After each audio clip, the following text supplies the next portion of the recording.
bugs, creepy spiders, and scary insects are all cute animals compared to the monsters that lived on Earth about 500 million years ago. For example, here's a creature that swam in the water like a stingray and had 3 eyes. Its mouth was like a pencil sharpener. 2 long claws with forked tips like pincers protruded from its head, and its gills were somewhere in the back. This is not a thing from a sci-fi movie. This is Mosasaurus. Its remains are preserved in excellent condition.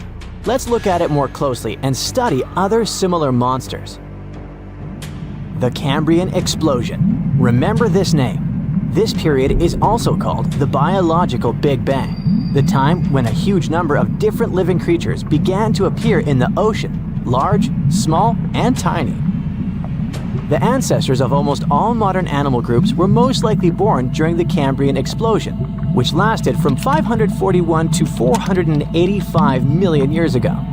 It was a time when the first truly effective and terrifying predators appeared on Earth. One of them was Mosasaurus. It's only the size of an index finger, but you would never want to meet such a creature while swimming in the sea. It's scary to imagine what it could do with its pencil sharpener-shaped mouth. And you probably wouldn't be able to hide from it because, come on, it had 2 eyes on the sides and 1 big eye on its forehead. Mosasaurus belonged to a group of arthropods. Scientists called it a sea moth since it reminded them of a moth. This thing used a flap-like apparatus similar to wings to float in the water like a stingray. This monster was quite creepy, but its appearance may seem familiar because it's a distant relative of modern spiders, crabs, centipedes, and moths. Scientists found several 506 million-year-old Mosasaurus fossils, but unlike many other similar finds, these ones have been preserved in excellent condition. The found fossils showed sharp claws, a toothy jaw, and large gills in the tail section. Some parts of the fossil were so clear that they revealed the details of the creature's internal anatomy, including parts of its nervous and circulatory systems and digestive tract.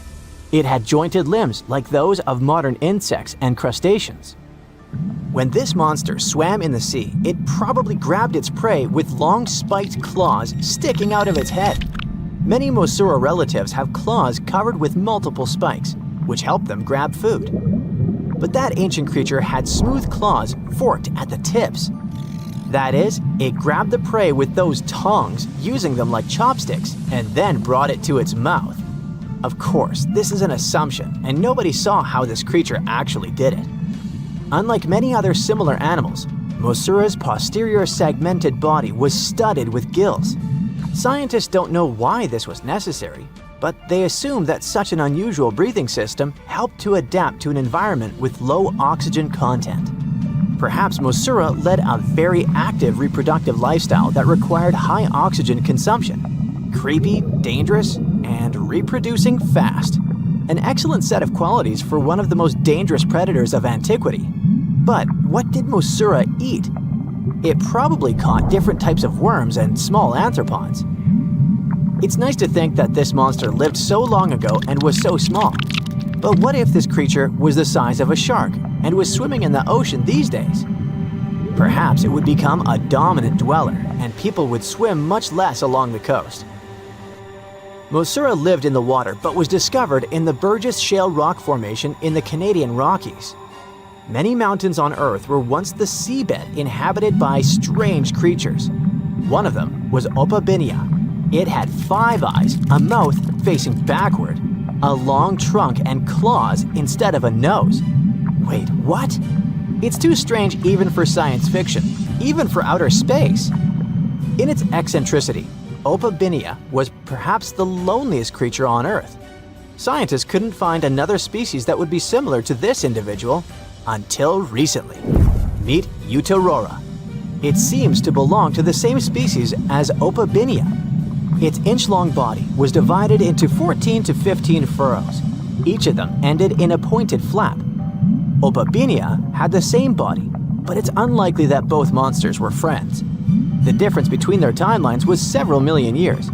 It's hard to imagine why these monsters needed such strange body structures. Why haven't modern filmmakers used the design of those animals to create cool space monsters yet? Okay, they were creepy creatures, but what about weird and kinda useless ones? Scientists have discovered Su, a legless creature with no head turned inside out. Huh?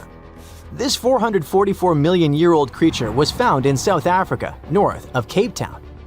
They called it Su after the discoverer's mother. In fact, it's some kind of new arthropod species that may have lived in low oxygen waters. This creature was turned inside out, and the outer shell with the legs and head was lost. Thanks to mineralization, muscles, tendons, and even Su's intestines were preserved on the fossil. It's a great success to find such detailed remains of an ancient creature. However, scientists still can't determine the evolutionary history of this species. They're sure that it was a primitive marine arthropod. Okay, we can see that 500 million years ago, Earth was filled with creepy monsters, which fortunately are now extinct. But what about trees? Were they the same as we see now? Or was there something else? Something creepy? Oh yeah. Scientists have discovered a new kind of living organism similar to a tree or a mushroom. It was gigantic and had a very minimalistic design. Meet the Prototaxites. It's basically just a big stick with a round end poking out of the ground. It was smooth, didn't have the usual tree bark, and looked more like a mushroom without a cap. But scientists have recently found out that it wasn't a mushroom at all. Prototaxites probably belonged to a previously unknown branch of life. Prototaxites is considered to be the first giant organism in the history of the planet that lived on land. It existed about 420 to 375 million years ago during the Devonian period. It was the time when plants began to spread across dry land, forming large forests. Over time, they began to grow leaves and form roots in the ground. Then, the first seed plants appeared. The real colonization of land began. The first arthropods, such as centipedes, arachnids, and other unpleasant creatures, began to walk among those forests. Meanwhile, the water was filled with a huge biodiversity. There was a giant supercontinent on the planet, and smaller parts began to break off it. During this period, Prototaxites towered over the land. Some of these things reached 26 feet high and 3 feet wide. It's like a 3-story house and as thick as a palm tree. But what was it? A plant? A mushroom? Algae, perhaps? Scientists discovered them in the middle of the 19th century, but only in 2007 did they conduct chemical analysis. Research showed that it was most likely a giant mushroom, but in 2025, scientists refuted this conclusion. It turns out this may have been an unknown life form that existed separately from the kingdom of fungi, animals, plants, and protists. Scientists noticed that the inner part of Prototaxites consisted of a number of tubes. There are similar tubes inside mushrooms, but the tubes of that ancient living thing branched and joined differently. They even had a different chemical composition. The main building block of mushrooms is chitin, but the Prototaxites contained chemicals similar to lignin, a substance found in the bark of trees and other plants, and its anatomy differs from the structure of any other organism known to us. What were they doing on Earth? Just chilled and enjoyed the bloom of life? Did they produce some kind of fruit, like a banana with eyes and claws? Scientists don't know. What if it was something that was brought to Earth from outer space? What if they were flowers planted by another civilization? What do you think? Ooh, from giant spiders to venomous snakes, we all get freaked out by Australian creatures. Yeah, me too. But newly discovered fossils show that things were way more dangerous 120 million years ago, when this land was completely ruled by massive razor-clawed megaraptors. Yeah, I'm glad I wasn't around then. These dinosaurs were about 26 feet long and walked on 2 legs, just like the famous T-Rex. They were fast, fierce hunters, with a superpower: their hug. Yep, their massive, muscular forearms had huge curved claws, perfect for grabbing and holding onto prey. Uh-oh. They would wrap their arms around their poor victims, just like a hug, and trap them with no chance of escape. And even though their teeth were quite small, they were still sharp enough to rip through flesh. The first time we heard about megaraptors was in the late 90s, when a paleontologist discovered their fossils in the region of Patagonia, Argentina. Since then, no one has ever found a complete skeleton, only fragments. But probably the most important one yet was uncovered in Australia at the beginning of this year. Researchers were exploring Victoria's stunning coastline when they stumbled upon megaraptor fossils. First, they spotted bones from its lower legs and a few vertebrae washed up on the beach. Even though they were working with just a couple of fragments, a deeper analysis confirmed that these belonged to a megaraptor. And not just any megaraptor, it was the oldest one ever discovered. This discovery gets even more exciting because it adds weight to the theory that these dinosaurs might have originated in Australia. But we already knew that they roamed the land down under since early 2023, when researchers found the top of a megaraptor skull in the country. So let's rewind a bit. We first found their remains in Argentina, right? Right. But then, years later, researchers found fossils of the same family of dinosaurs on the other side of the world, in Australia. If the ones in Oceania were older, how did these creatures end up in South America? Of course, they didn't fly there. They didn't cross continents by swimming either, although there is a theory that they could swim. Remember, we're talking about the dinosaur era, which happened millions of years ago. And back then, Australia and Argentina were actually pretty close. Basically, they were one. Both lands were part of the supercontinent known as Gondwana, and they were connected through Antarctica. Wait, but wasn't this path freezing? I mean, yeah, these dinos had to pass through Antarctica to get to their destination, but they weren't freezing their tails off. This all happened during the mid-Cretaceous period, when the weather was super warm. Back then, the poles were covered in plants, not ice. So let's just say they took full advantage of the good weather to make the crossing. Now, about 180 million years ago, Gondwana started to break apart. At some point, Australia drifted away from the supercontinent, cutting it off from other landmasses, including South America. That's why the same dinosaurs showed up in completely different parts of the world. Mystery solved. Now, let's get back to that recent discovery. The researchers didn't just find a few traces of megaraptors on the beach. In total, they uncovered 250 dinosaur bones at the site, but only 5 of them were really important. They belonged to 3 different species of dinosaurs that, as it turns out, all lived in Victoria at the same time. So yeah, we've already talked about those first 2 bones. They were from the megaraptor. Next, we have a shin bone from a unenlagiine.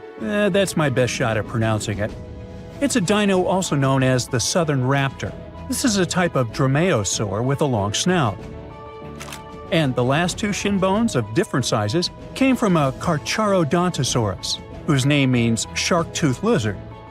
This one is a particularly big deal for 2 reasons. Number 1, it's the first evidence that this species lived in Australia.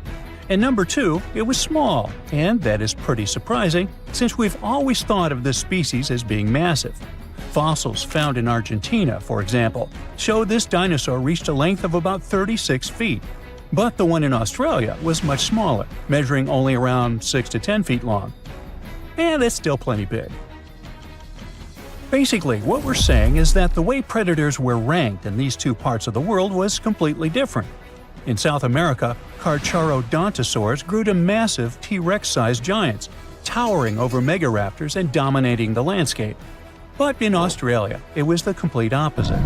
There, huge, powerful megaraptorids roamed the land alongside smaller Carcharodontosaurs. So the predator dynamic was different. And all of this just shows how unique the ecosystem in Victoria was back then.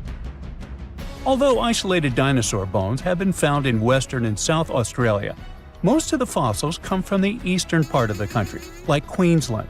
And there, researchers dug up something really, really rare – a well-preserved dinosaur skull. The study shows that this bone belonged to the 4th discovered specimen of Titanosaur. This group includes those massive long-necked dinosaurs. They look like the Brachiosaurus, but some of them were even bigger, reaching 120 feet long. The skull, discovered in 2018, belongs to this guy, whose pronunciation is above my pay grade. and the research points out that it roamed the Earth around 98 million years ago. Thanks to this find, scientists were able to recreate for the very first time what its face might have looked like. Probably after checking out the illustration, they thought, hey, it looks a lot like its cousin. They were talking about another species of titanosaur, this other unpronounceable guy. And guess where they used to live? Yep, in Argentina.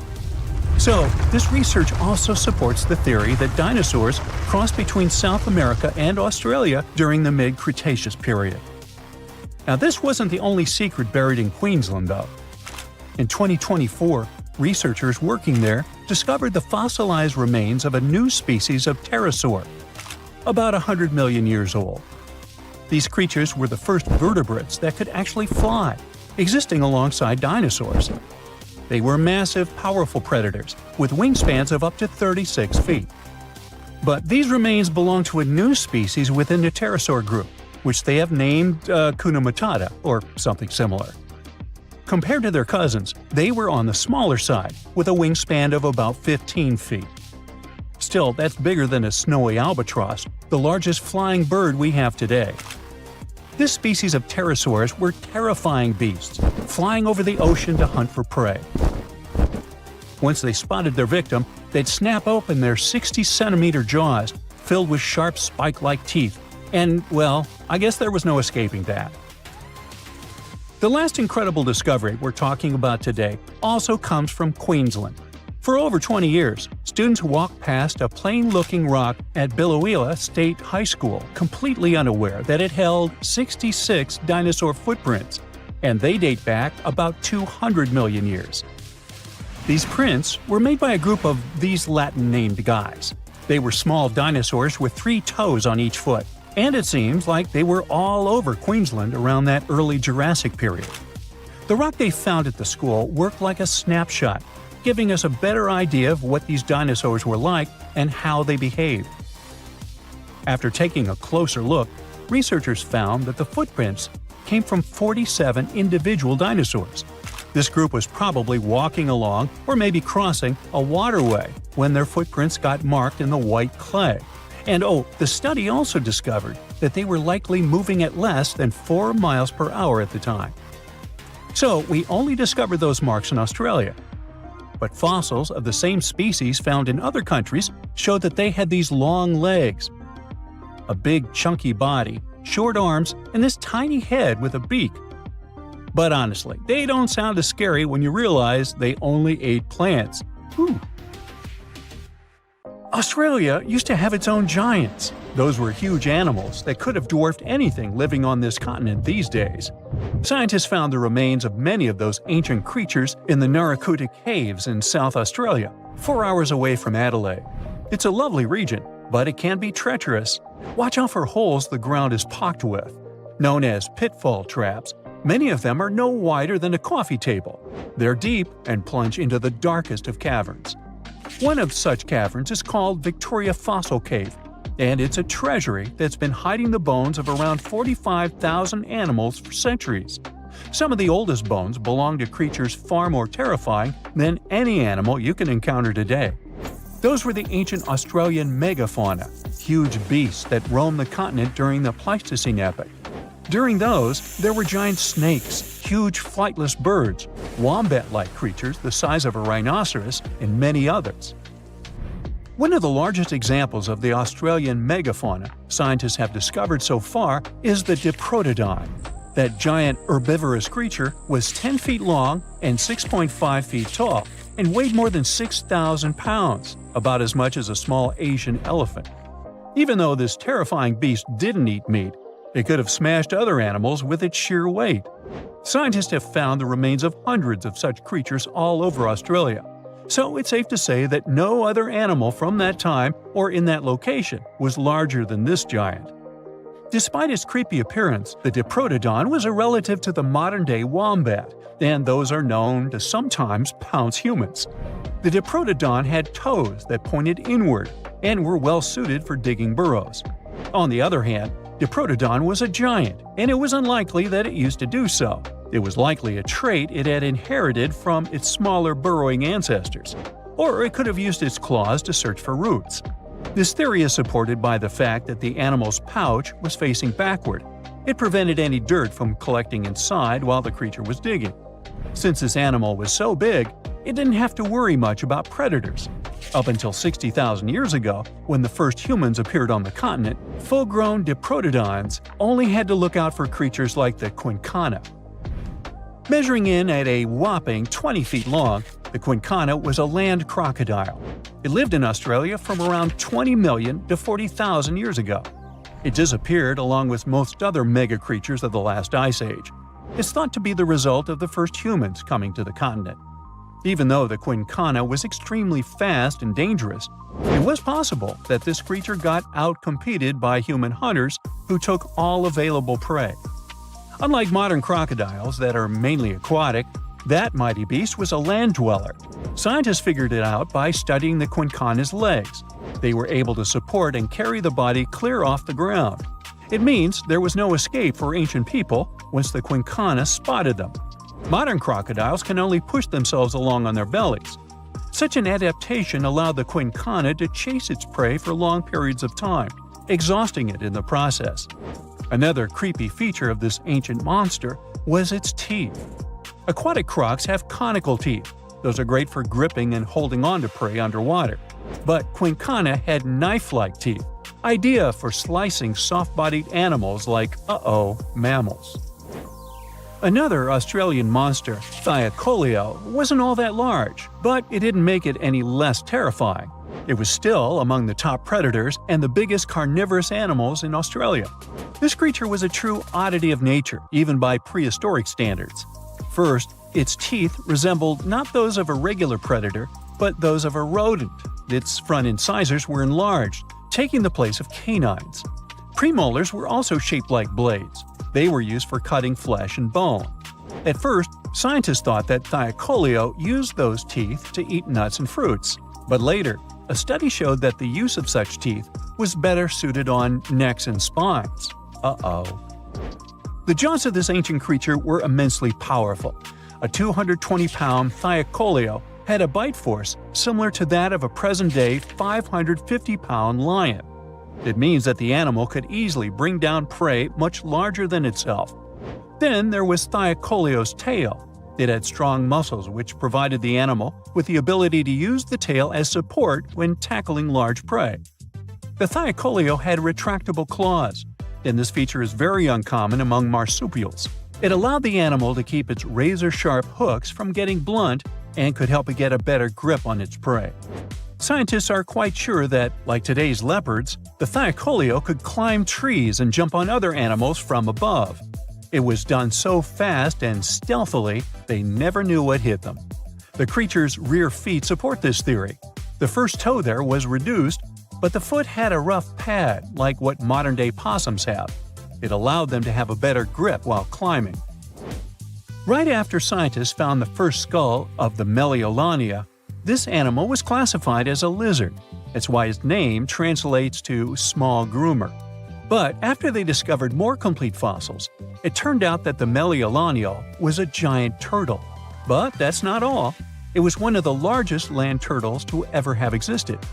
The main reason researchers initially believed the creature to be a lizard was the fact that its skull was adorned with a series of spikes. It's something the modern-day horned lizard can boast. But even after discovering the true nature of the Meliolania, scientists still don't know how to properly catalog it. It might have been a creature that folded its neck under its spine, or it could have folded it to the side. Beside those defensive mechanisms on its head, the Meliolania was also equipped with a spiked tail, which was probably used to prevent predators from attacking the animal from behind.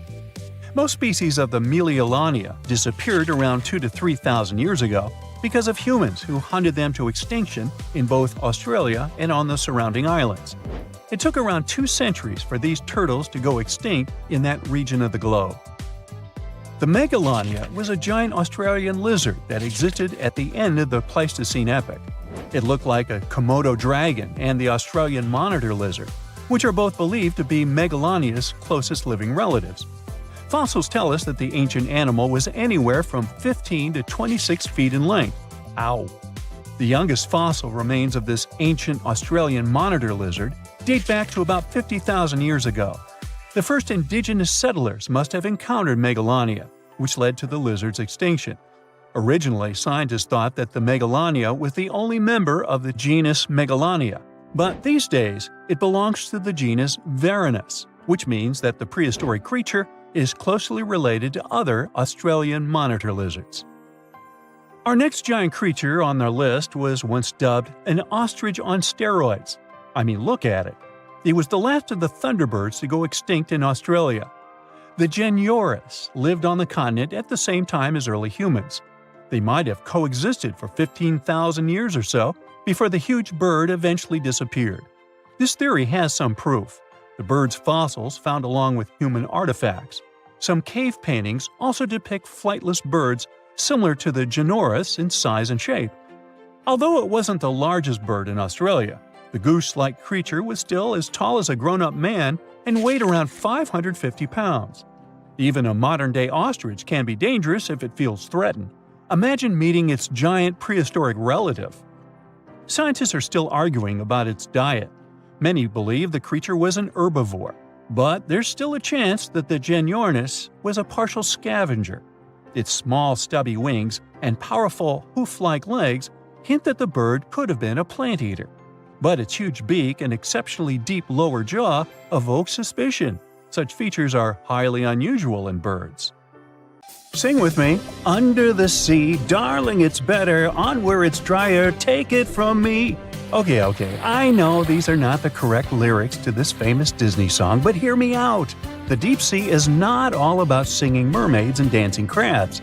It's actually filled with monster-like creatures that'll give you nightmares. So, if you're ready to meet them, grab your scuba gear and let's dive into the deep, mysterious waters to discover their fascinating and scary world. With its menacing appearance, one could call this fishy the vampire of the sea.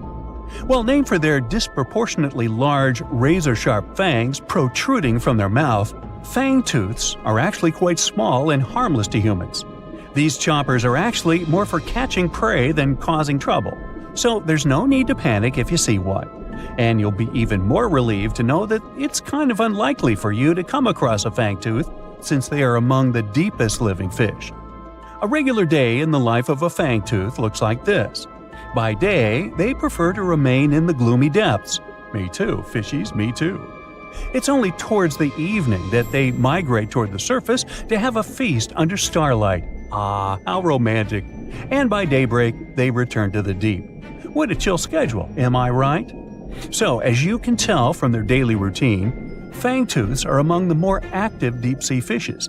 And by that I mean they seek out their food rather than just sitting and waiting.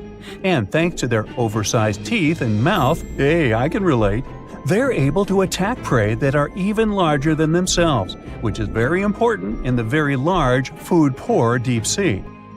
Fitting to their environment, common fangtooths are dark-colored, either solid brown or black.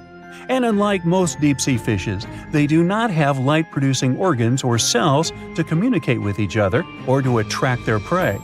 Instead, they rely heavily on their sense of smell, in addition to making use of even the slightest bit of sunlight that makes it down to the depths. This light doesn't help them to see in any way, but it may be enough for potential prey to cast a shadow as they pass overhead, which lets fangtooths know they're around.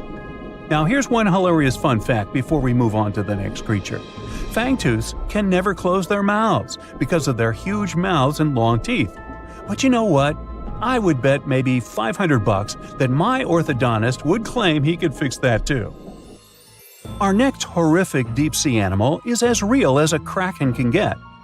Giant squid, which actually did inspire the legends of the kraken, live up to their name. The largest one ever recorded by scientists was almost 59 feet long. It also probably weighed nearly a ton. You would think such a massive animal wouldn't be hard to miss, but since giant squid live deep underwater, they are difficult to come by. Giant squid, along with their cousin the colossal squid, yep, they are different, have the largest eyes in the animal kingdom. They're somewhere around 10 inches in diameter. In other words, they are around the size of dinner plates. Peekaboo! Having such large eyes allows them to detect objects in the lightless depths of the ocean, where most other animals would see nothing. Nada, zippo. Giant squids have 8 arms and 2 long feeding tentacles that help them seize their prey. These tentacles are tipped with hundreds of powerful sharp teeth and are often double the length of their body. This helps them to snatch prey up to 33 feet away. Hey there, come a little closer. Most of what we know about giant squids come from those that floated to the surface and were found by fishermen. After years of research, it was only in 2012 that a group of scientists were able to successfully film a giant squid in its natural habitat for the first time. Yet again, the giant squid continues to remain largely a mystery due to their inhospitable deep-sea habitat. And maybe they're shy. Speaking of squids, this species is basically the space creature of the ocean. So, it's only been about 20 years since the big fin squid family was officially described by scientists. And there are still plenty of facts about them that are yet to be discovered. However, the big fin squid sightings as deep as 20,000 feet below the surface suggest that they can live deeper than any other known squid. You know what? Let's scratch the word space creature and call them the disco dancers of the deep sea to make things less scary. Because of their long, slender arms, adorned with extravagant rib-like fins, kind of make them look like they're ready to hit the dance floor. Anyway, these boogie arms and tentacles are estimated to max out at just under 30 feet. Aside from the estimations, though, the largest known big-fin squid was actually 21 feet long, with 20 feet of that being its arms and tentacles. How exactly a big-fin squid uses them is still unknown, but scientists think they like to use them to trap prey that bump into them as they hang down in the water below their body or drag along the seafloor. There are only around a dozen confirmed big fin squid sightings worldwide, so you can just relax, because the chances of you getting hugged by a big fin squid are close to impossible. But I can't guarantee anything regarding your nightmares. Now, these are not one of your regular Jaws sharks. Let's start with the most strange fact about a frilled shark. It's considered a living fossil because of its primitive anatomic traits. That actually makes more sense once you learn that this species has been around for 80-some million years. So I have both good news and bad news. Frilled sharks live in the open ocean and spend much of their time in deep, dark waters far below the surface. However, they do feed at the surface of the ocean at night. When hunting food, they move like an eel, bending and lunging to capture their prey. And they can actually swallow it as whole, even if it is larger than their own size. This is all thanks to their long and flexible jaws, which are equipped with 300 recurved needle-like teeth. Okay, I am somewhat freaked out now. Unlike the rest of the deep-sea creatures I've talked about, frilled sharks might sometimes accidentally get caught in nets. So if fishing is your thing, beware. This telescope won't help you see the stars and the planets. With its protruding eyes and elongated body, this little swimmer looks like it's wearing a pair of underwater binoculars, hence the name the telescope fish. Found in cold, deep tropical to subtropical waters worldwide, they're known to be the species that undergoes one of the most drastic transformations in fishes. When the first larva was described in 1954, it was believed to be a new species rather than the larva of a telescope fish that were known to science since 1901. Despite the fact that they are only around 6 to 8 inches long, they're able to latch onto snacks that are bigger than their own size. That is thanks to their massive and highly stretching jaws, making up most of the size of their head. These large prey are then folded in half to fit in their expandable stomach. In 1925, scientists found a 5.5-inch long fish inside the stomach of a 3-inch long telescope fish, which they described as neatly folded. Despite all this, their cylindrical tube-shaped eyes are still the most fascinating and bizarre features of telescope fishes. Their specific shape increases light collection to help them detect their prey's weak bioluminescence even from a distance. But although their eyes are good for seeing things in the twilight, they're especially great at seeing silhouettes from below. That's why they orient themselves vertically in the water. Now I have to admit they look kind of cute if you ask me. Sort of like uglier versions of Minions. Yeah, right? In 2016, two researchers were trekking through the forests of Arunachal Pradesh, India, when they literally stumbled upon this camouflaged beauty hidden in the leaves. A local man pointed out the snake, and they quickly realized it wasn't just any average viper. With its unusual pointed snout, similar to a hump-nosed viper, and a stunning orange belly, this snake had them scratching their heads. Back at camp, they took a closer look and knew they'd found something special. DNA tests at the Indian Institute of Science confirmed it. They found a brand new species, now known scientifically as Trimeresurus arunachalensis. But the snake's unique features didn't stop there. The snake's paired reproductive organ was unlike any other viper, and its scale pattern was completely unique. While its closest relative has around 20 rows of scales around the middle of its body, this mysterious snake had only 17. The next species is a record breaker, and it's known as the largest gecko ever discovered, measuring around 2 feet long and being as thick as a man's wrist. The only known specimen of Delcourt's giant gecko is currently in France, but its exact origins are still a little bit of a puzzle. At first, people thought it might be from New Zealand because some local legends spoke of a giant, mysterious lizard that lived in forests. Even though it was a pretty fascinating theory, some recent DNA studies suggest that this nocturnal species is probably from New Caledonia. But as of now, no one can confirm it 100%. In general, sleeper sharks are big, slow-moving creatures that mostly hang out in deep, cold ocean waters. They usually have bulky bodies and a broad, flat head, which helps them blend into the dark sea. But in 2017, was caught at a fishing harbor and collected from a fish market located in Taiwan, and it didn't look like any of its relatives.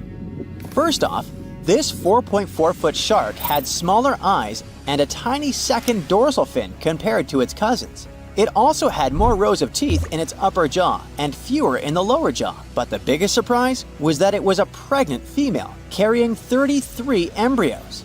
This means there are probably more of these sharks hiding out there in the deep ocean. We just haven't found them yet. Meet the pocket shark. It is tiny, just about 5.5 inches long, while most deepwater sharks are around 6.5 feet. But don't let its small size make you underestimate it, because this creature is definitely one of the ocean's coolest secrets.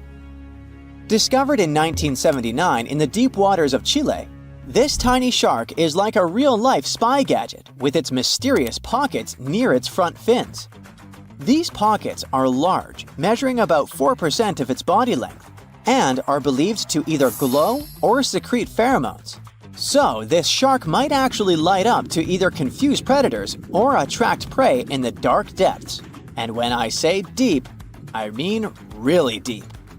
It is believed that this creature hangs out over 9,000 feet down, which is roughly the height of 7 Empire State Buildings stacked on top of each other, but inside the ocean. Besides its initial discovery in Chile, it was spotted again in 2010 in the Gulf of Mexico, but it hasn't shown up since. The pocket shark is not the only glowing animal we're talking about today. This inch-long cockroach, scientifically known as Luchihormetica lucae, was actually first collected back in 1939, but only got its moment in the spotlight decades later in 2012. What makes this little buddy so interesting is that it uses bioluminescence, meaning it has spots that light up in the dark. Unlike fireflies that mostly use their glow to find a mate, this cockroach uses its light to mimic a toxic click beetle and scare off predators. Unfortunately, the region in Ecuador where it was found was hit hard by a volcanic eruption, raising fears that this glowing marvel might be a one-of-a-kind discovery. Continuing with tiny creatures, meet Hippocampus minotaur, also known as the bull-neck seahorse. This little seahorse stands out with its wide neck, large head, and small body, which is why it's got the Minotaur nickname. The only known specimens were collected off the coast of Eden, Australia, and no one has ever seen it alive in its natural habitat. So that's why we don't know much about its day-to-day life. Some studies suggest it lives deep underwater, around 325 feet down, which is roughly the equivalent to the height of a 30-story building. It's believed this mysterious seahorse likes to wrap its prehensile tail around corals and might even hide in sand beds. Its yellow-orange color likely helps it blend into coral reefs. So spotting this intriguing creature in the ocean is pretty much like trying to find a needle in a haystack. Next on our list is the Nariño cat. In 1989, a single specimen of this mysterious spotted feline was discovered in Galeras volcano in southern Colombia. This little guy had a short tail with 7 black rings and a black tip, and its fur was absolutely unique, being more reddish than that of its relatives.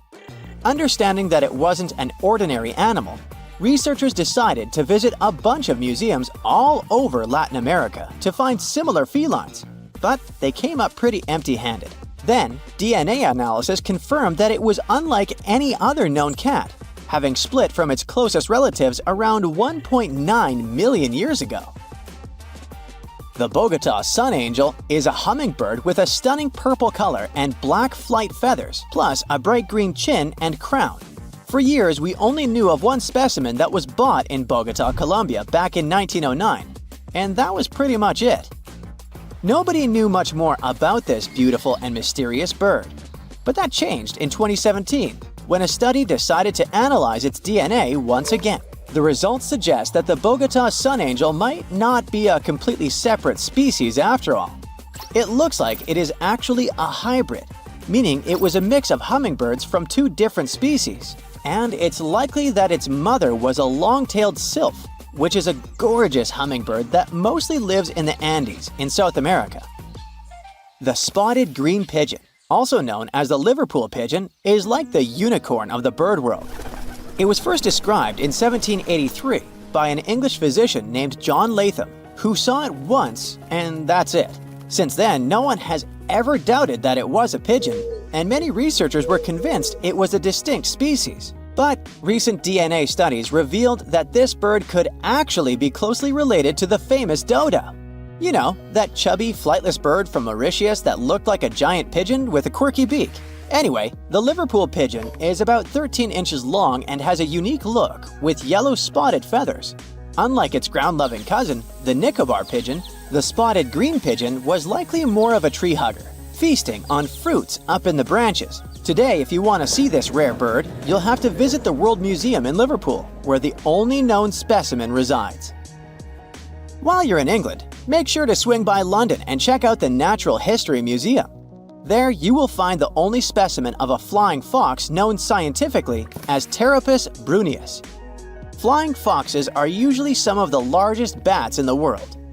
Their body length, I mean their size excluding their wings, can be around 16 inches. But this special bat, discovered in 1874 at Percy Island, is more like a mini version of its cousins, measuring 8.3 inches from head to toe. So even though it hasn't been spotted in the wild for a while, I wouldn't worry too much if you happen to come across it.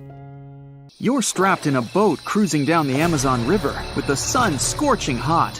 As you check out your map, your boat starts rocking back and forth. The water is starting to get more intense, so you hang on for dear life. You tuck your map in your pocket and try to take control of your boat. You strike some jagged rocks and duck low to avoid tree branches. Your boat strikes a large rock out of nowhere and capsizes. You're swimming in the murky green water. While you're trying your best to get ashore, your boat gets washed away. Underneath the water lies a whole new world of bizarre and dangerous animals. Candiru fish are snake-like creatures that can grow up to 16 inches long. Arapimus can weigh more than an adult male and are taller than most basketball players. They're the biggest freshwater fish in South America. They have a hybrid gill system that forces them to pop up to the surface every 5 to 15 minutes to breathe in oxygen for their large swim bladder. You swim out of the raging water and dry yourself off. Oh no, your map is completely soaked. There's no way you can get to your destination without it. You venture into the thick rainforest, shoving the branches and leaves away. As you get deeper, you notice something on a tree. It's barely moving, but it's got sharp claws and a raggedy coat. It stretches its arm to another branch and tries to pull itself up, ever so slowly. Sloths sleep more than half their days and only head down from trees once a week. They're so motionless, they sometimes grow algae and moss on their fur. The rainforest gets denser with each step until there's barely any sunlight illuminating the path in front of you. You notice a figure following you. With every branch you step on, you can hear a faint sound right next to you creeping around. You start walking a bit faster, and the sound catches up with you. You make it out of the dense part and tread along a narrow path until you reach a cliff. You can't walk normally here, so you pin against the wall and walk sideways to cross the hills. You slowly move across with the river 30 feet below you. You move your right foot, and some rocks fall into the river. You keep going and misstep. You're about to fall, but you hold on to a large tree branch and pull yourself up. You notice a couple of colorful poison frogs inches away from your fingers. Touching any of these frogs can be extremely dangerous and harmful, despite their amazing color patterns. The golden poison frog is one of the most poisonous animals in the world. One of them hops right next to you, so you let go of the branch and fall back in the river. The river is washing you down until you reach a calm current. Underneath you is a swarm of piranhas swimming with their sharp teeth. The red color on their skin is unmistakable, so you swim off like an Olympic athlete. Piranhas will eat anything that gets in their way, no matter the size. You grip onto a log and climb up a small rock to catch your breath. There's a huge electric eel underneath the rock. Despite their name, they're more related to catfish than eels. They use their powerful 600 volts of electricity to defend themselves and catch food. You're stuck, unless you're like the common basilisk that can run on the water like a jet ski. These incredible lizards have special webbing on their toes and can run the distance of a basketball court. You hop on a bunch of rocks until you reach the land. You continue walking along the riverbank until you come across a moving rock. You rub your eyes and see it moving again. It's a dinosaur-looking turtle that resembles a crocodile with armor. The mata mata is a freshwater turtle that disguises itself with its surroundings to catch prey. Their heads stretch longer than their bodies. You shimmy your way past it and continue. You head back into the rainforest and find a spot to rest. Wait, there are giant ants everywhere. They're the biggest ants in the world and can produce one of the most painful stings out there, even comparable to a wasp's sting. You immediately get up and find another place to rest. As you continue walking along, you notice the same feeling of something following you. You can hear some leaves rustling, but it's getting dark and there's no way of telling. You find a nice little spot to build a campfire and catch some Z's. But in the Amazon, everything is a threat. Except for those cute capybaras wandering around. They live in groups next to water sources. They're also the biggest rodents in the world. You don't need to worry about them if you're stuck in the middle of the Amazon rainforest. Suddenly, you feel something slithering up next to you. You look down and see a massive green anaconda just about to constrict you. They are the heaviest snakes in the world and can grow up to 20 feet long and have a huge appetite. You get up and sprint your way out of there. All right, you found a decent cave to crash in. It's daytime again, and you're still alive.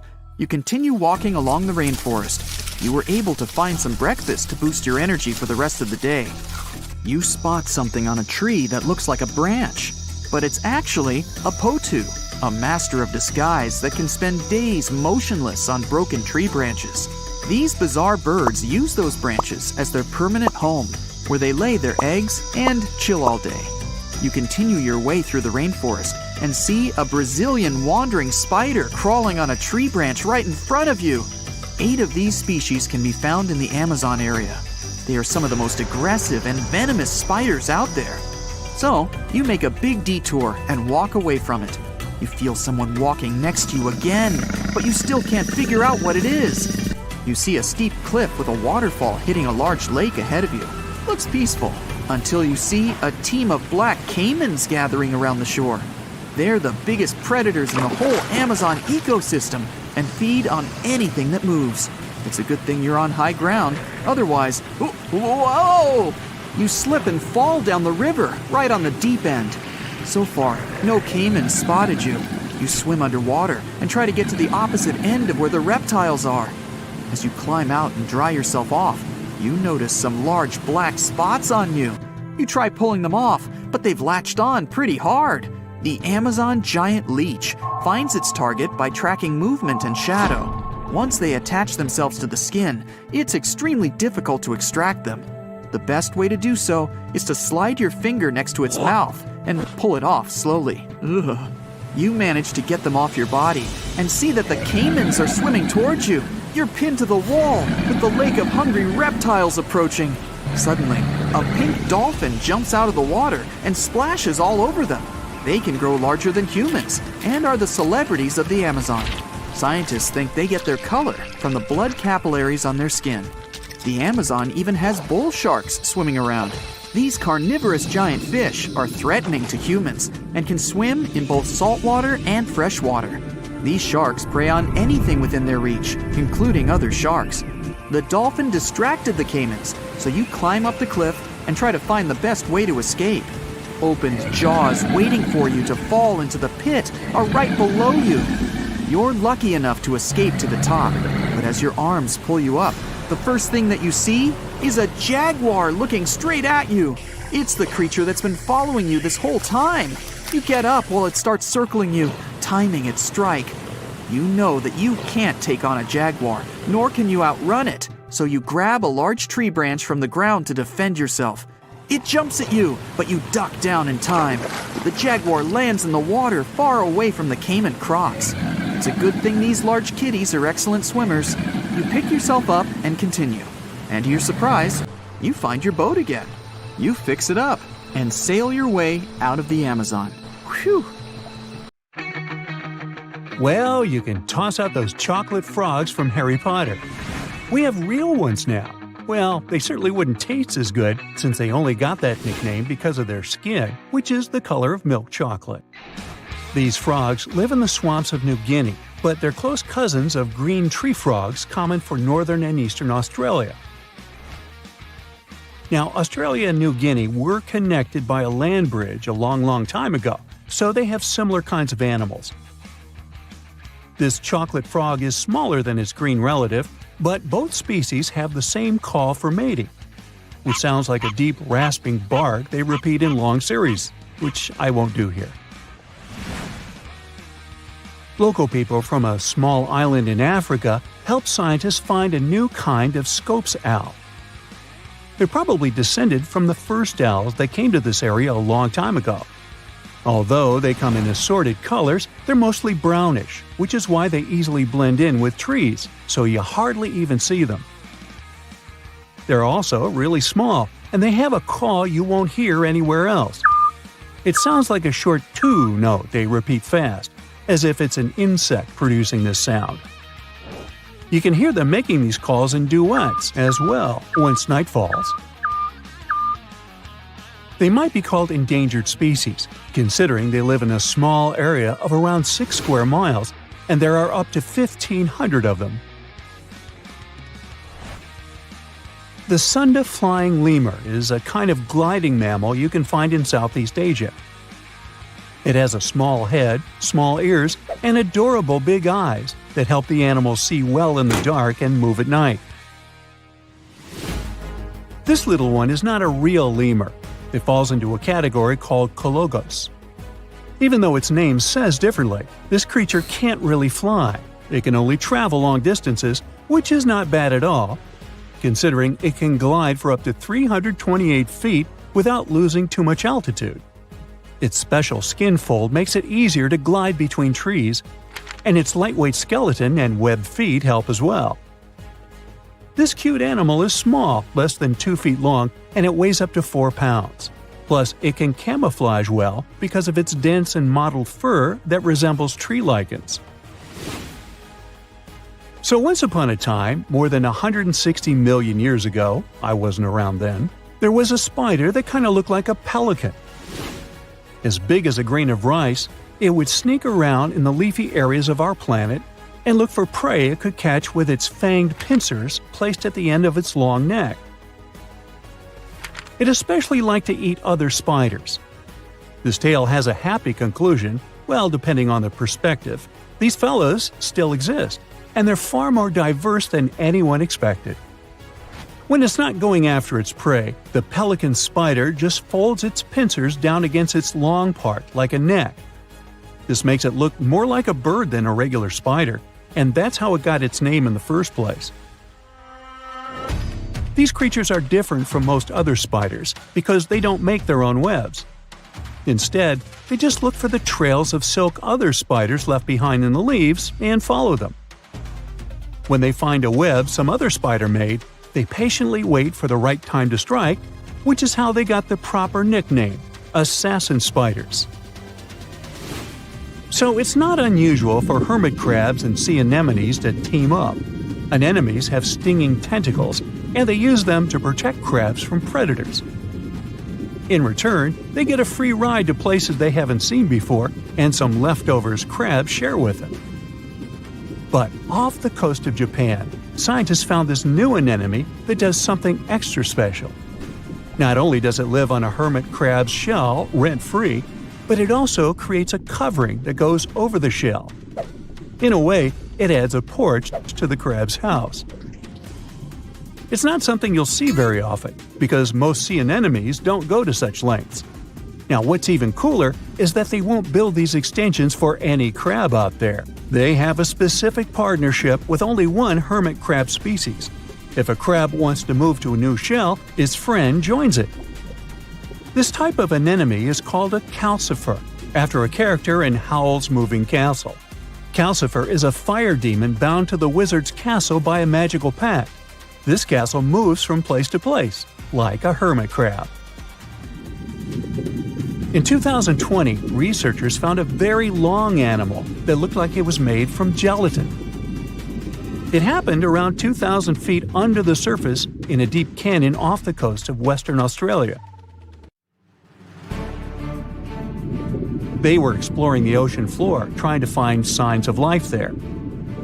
They didn't find this creature on purpose. They unexpectedly stumbled upon it as they were heading back to their ship, and it turned out to be a type of deep-sea siphonophore. It's related to the Portuguese man-o'-war, those blue bottles you might see floating on the surface of the ocean. These animals are not a single organism. They're made up of many smaller parts that work together. We call them zooids.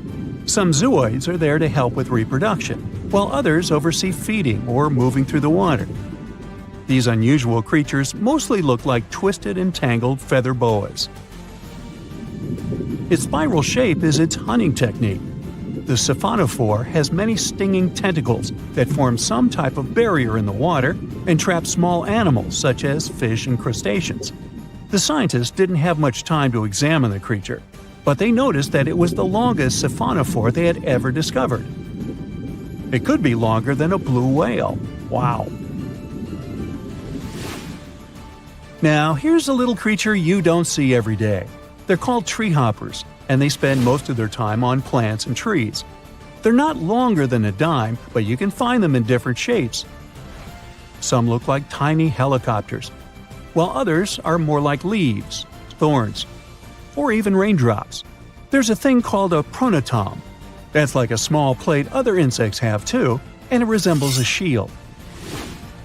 Tree hoppers are real artists here, because their pronotum gives them these bizarre shapes that make them stand out in the animal kingdom. And since they have such a weird shape, it's easier for them to stay safe from predators.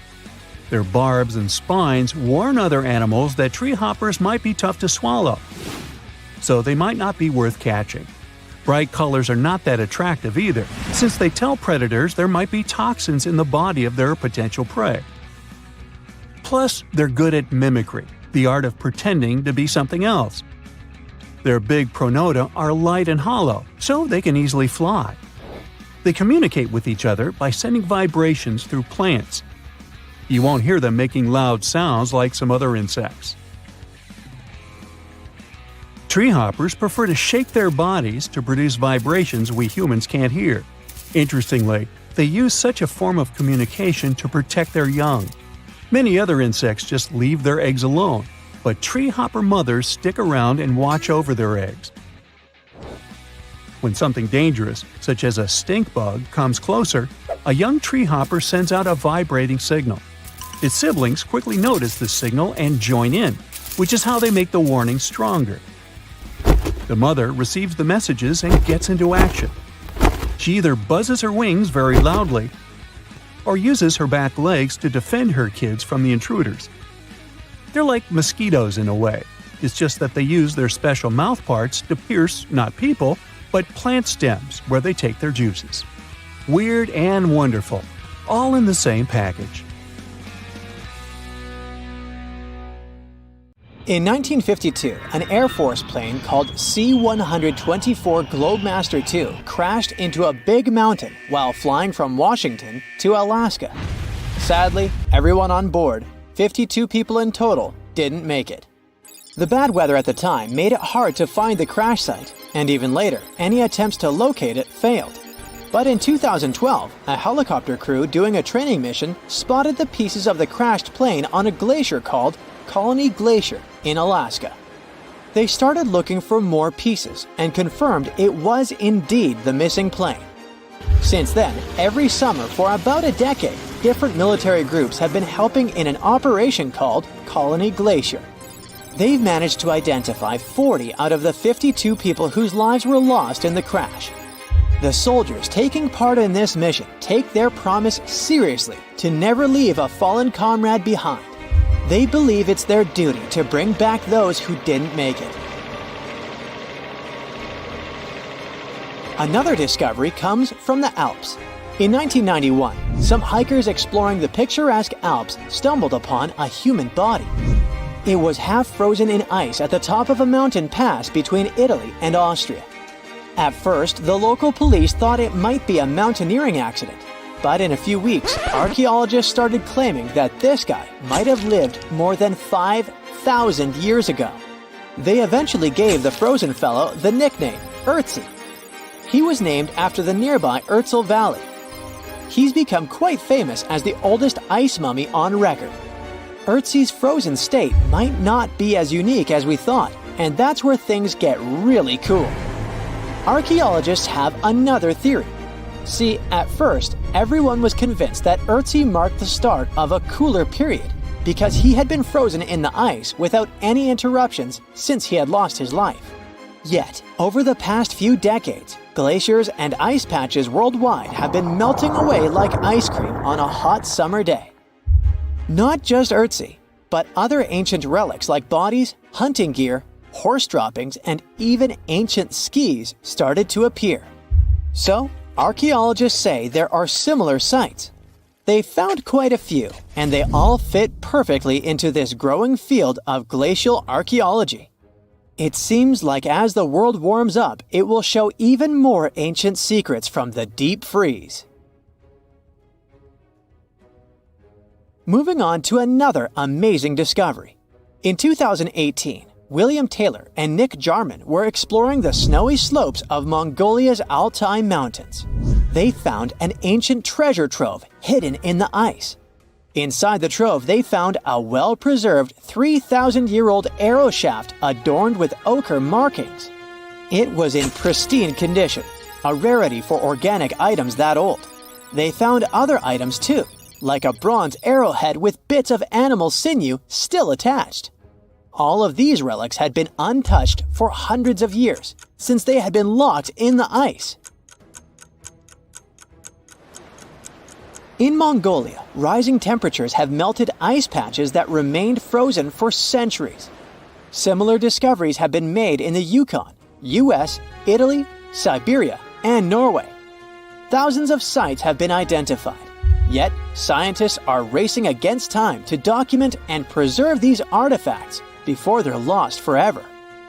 The study of these artifacts challenges the definition of these environments as wildernesses and shows how indigenous people coexisted with nature there. Sometimes people find simple items too, as simple as a sandal. This one, discovered on one of central Norway's mountain passes, indicates that people used this route roughly 1,700 years ago. This suggests that there was less snow and ice in that area back then. The sandal, dating back to around 300 BCE, resembles Roman sandals of that era. Again, in Norway, hunters found an iron sword high up on a mountain, more than 5,250 feet above sea level. There's no nearby burial site, and it's puzzling why someone would have a sword in such a remote location. Archaeologists speculate that the owner might have become lost. Then, in 2011, unusual objects resembling giant slingshots began to emerge as the ice melted. Radiocarbon dating suggests that this particular object was crafted around 400 BCE. It measures over 3 feet long and has knife cuts. Those puzzled archaeologists until one team member recognized them as tang, or pliers, used to secure loads on sleds when transporting hay or leaving for animal food. People in the area used hay sleds with pliers until the 1950s, when tractors became more common. Now, let's get back in time to thousands of years ago. We can easily do that by looking at this woolly mammoth. This creature looks a bit like a cherished but slightly worn-out toy. This ancient giant, whose heyday was 39,000 years ago, is the best-preserved mammoth ever found. Even its signature shaggy hair is surprisingly well-preserved, having been trapped in glacial ice until its recent discovery in Siberia. This remarkable animal is stepping into the limelight in Yokohama, Japan. Scientists are running tests that might bring this extinct species back to life. When they stumbled upon this female mammoth, they uncovered a hidden treasure, a sample of her blood preserved beneath the ice. So they believe this ancient blood could hold the key to resurrecting the mammoth. They also found well-preserved muscle tissue. She was between 50 and 60 years old when she met her icy fate. The discovery of mammoth blood has reignited debates about the ethics of bringing back extinct creatures, like in Jurassic Park. Their ambitious plan is to implant an egg into a living elephant for a 22-month pregnancy, hoping that at least one living mammoth cell might survive. Hop on, we're going to the French Alps. We are at a spot not far from where an Air India plane tragically crashed 46 years ago. We're accompanied by a diligent mountain rescuer and his neighbor. They went to this area after a bunch of tourists had noticed a strange-looking thingy on a glacier. It was a bag. The Indian embassy in Paris got wind of it, and it was all set on getting that bag. What makes it kinda cool is that it had diplomatic mail and Ministry of External Affairs written on it. The Air India flight was on its way from Mumbai to New York when it took a nosedive in January 1966. It took 117 people on board down with it. Guess what else was inside the bag besides the soaked diplomatic mail? It had a stack of old Indian newspapers. So, alongside those, they also found bits of the plane's cabin, a lone shoe, and a bunch of cables. Totally unexpected treasures on that mountain. During the summer of 2013, scientists stumbled upon a message left behind by a geologist named Walker, who had placed it there 44 years before. That message sort of served as the man's last testament. He passed away just a month after hiding the bottle in the rocks on the island. The content of the message was quite astounding. In 1959, Walker had measured the distance from those very stones to the glacier's edge, and it clocked in at a mere 167 feet. By 2013, that distance had ballooned to 400 feet. Researchers are convinced that this stark contrast between the two measurements underscores the consequences of ongoing global warming. Imagine the melting ice in Norway's mountains as a time machine revealing a treasure trove.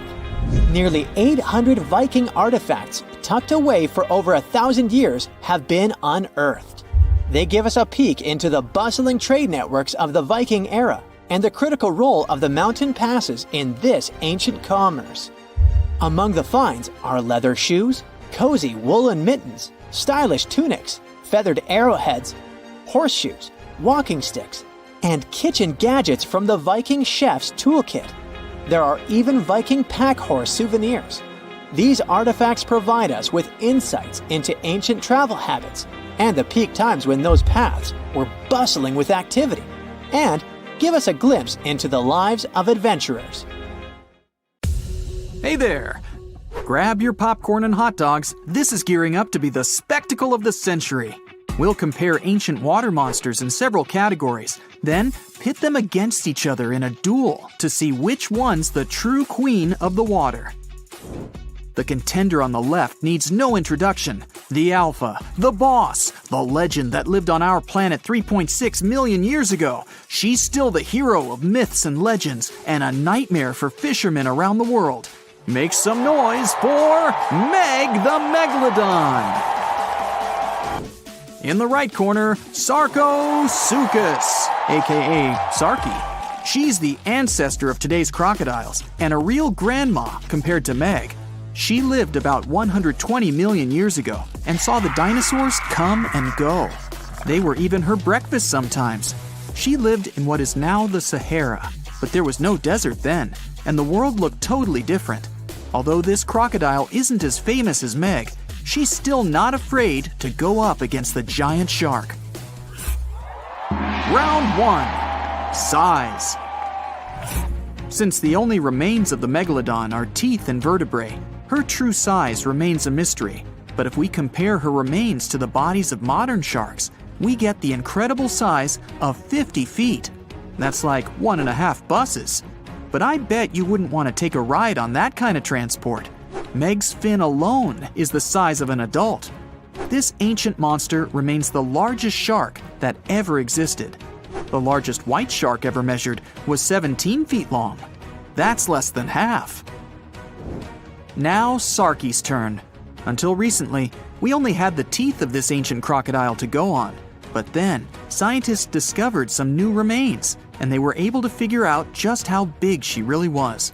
Sarky was as long as a limousine, about 30 feet. The largest crocodile ever measured was a saltwater crocodile, only 20 feet. Sarky's head was 5 feet long. That's almost a whole person. And her mouth had a special mace-shaped tip. But even with that, she's still only half the length of Meg. So the ancient shark wins this round, and the first point goes to Meg, 1-0. The next category is weight. Let's start with the contender in the right corner. The largest modern crocodiles weigh about a ton. Sarky made it all the way up to 4 tons. That's like 2 helicopters heavy. Her weight and size allowed Sarky to be queen of the ancient river. But she's pretty much a toothpick compared to Meg. You'd need a pretty hefty set of bathroom scales to weigh the contender in the left corner. Once fully grown, Meg weighed between 30 to 60 tons. That's a lot. A cargo helicopter can lift 9 tons. It would take around 5 of them to lift Meg safely. The heaviest shark nowadays, the white shark, only 3,500 pounds. Meg wins the second round, and the giant shark gets another point, 2-0. Moving on, the next category is agility. We can assume that Sarky could reach the same speed as most modern crocodiles. In the water, we're looking at up to 20 miles per hour. That's about 3 times faster than the fastest human swimmer. Her speed mostly comes from her long and muscly tail. It's one of the strongest muscles in her body and gives her speed and agility. But Sarky wasn't limited to the water world. She liked to move around on land too. Like the big modern crocodiles, she could probably run at speeds up to 20 miles per hour. This allowed her to go after other animals, not just fish. She definitely had a soft spot for large lizards and even small dinosaurs. So what about Meg? It's hard to move such a massive muscle machine. Her maximum speed was around 10 miles per hour. That allowed her to catch up with whales and smaller fish. She felt pretty good about herself, but 10 miles per hour is not really that fast. Modern white sharks can reach 35 miles per hour. That's 3 times faster than Meg. So our giant shark was more like a truck than a Ferrari. slow to accelerate, slow to brake, and extremely bad at turning. If Meg wanted to run the 100 meters, it'd probably take her about 50 seconds. The human world record is just under 47 seconds, but that's in a pool where you have to pull a U-turn halfway. There's no way Meg could do that.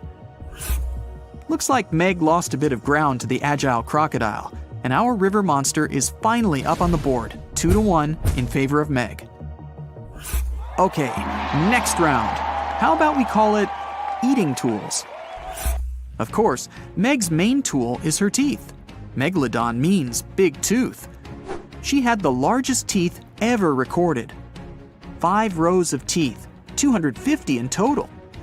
The largest ones were over 7 inches long, and you better believe they were all razor sharp.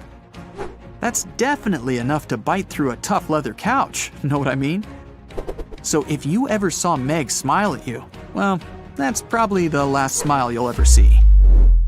And her jaw's incredible. You could drive a car into her mouth, or lie down in it with room to spare. Her bite force was so strong that it could easily bend metal. Whales, dolphins, fish, fishing boats, crunch, munch, gone. Sarki's teeth are a bit different, but no less awesome and powerful than the biggest shark of all time. She had 70 teeth up top and 62 down on the bottom. Their shape allowed Sarki to grab her lunch and never let go. Crocodiles in general have one of the strongest bites of any species, and it's their main superpower.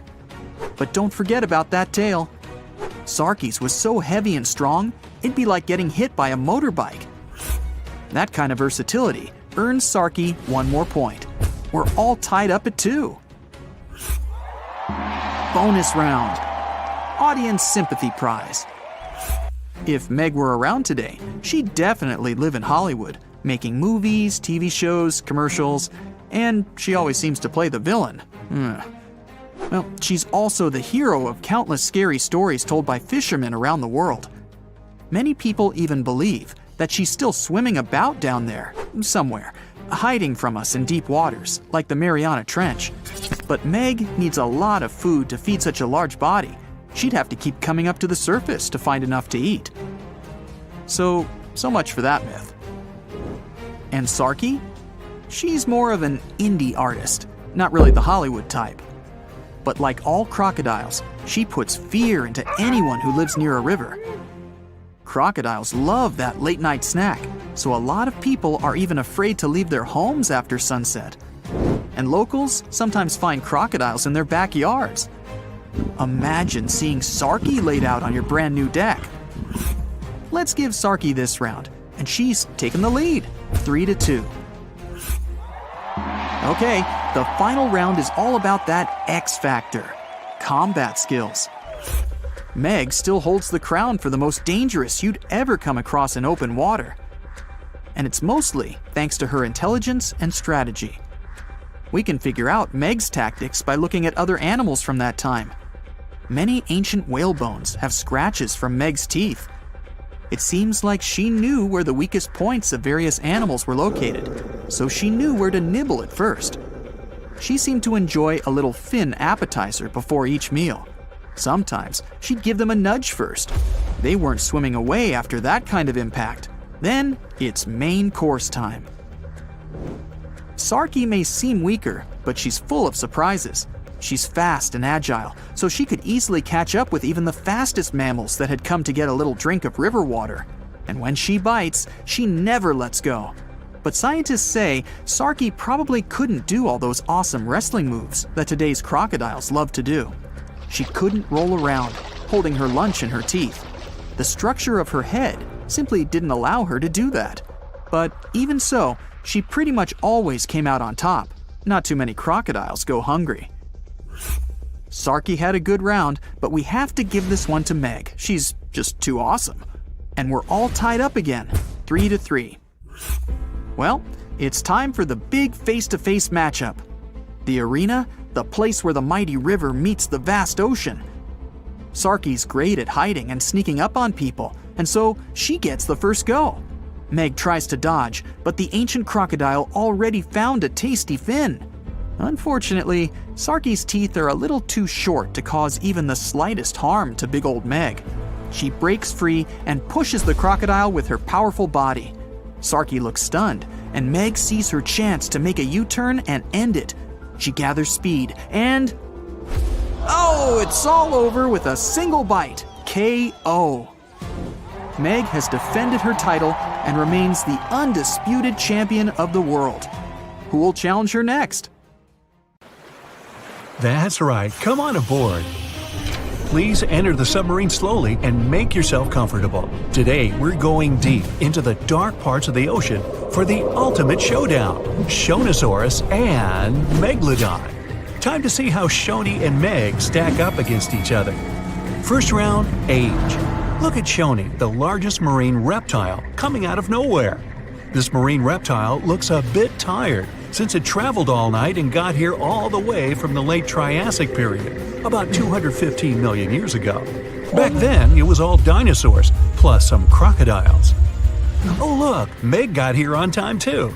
She looks a bit more fresh and relaxed, probably because she's way younger than her contender. She started her dominance over the ocean 20 million years ago. Will she be able to stay on the throne after this duel? Meg went extinct about 2.5 million years ago, or at least we think she did. Only about 5% of the ocean has been explored, so spreading stories about an underwater giant shark is pretty easy. Who knows what's really hiding down there?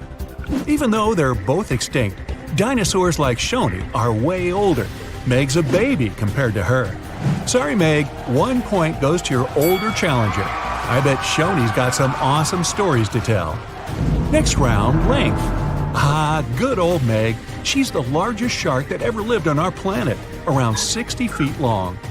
There aren't any full fossils of her to get a really accurate measurement. Scientists that study modern sharks can guess her length by her epic tooth size. Shoni was a little bit shorter, around 50 feet. She kind of looks like a bigger, bonier version of a dolphin. Dolphins can grow up to 13 feet long. Even the biggest dolphin, the orca, looks tiny. It's only 30 feet long.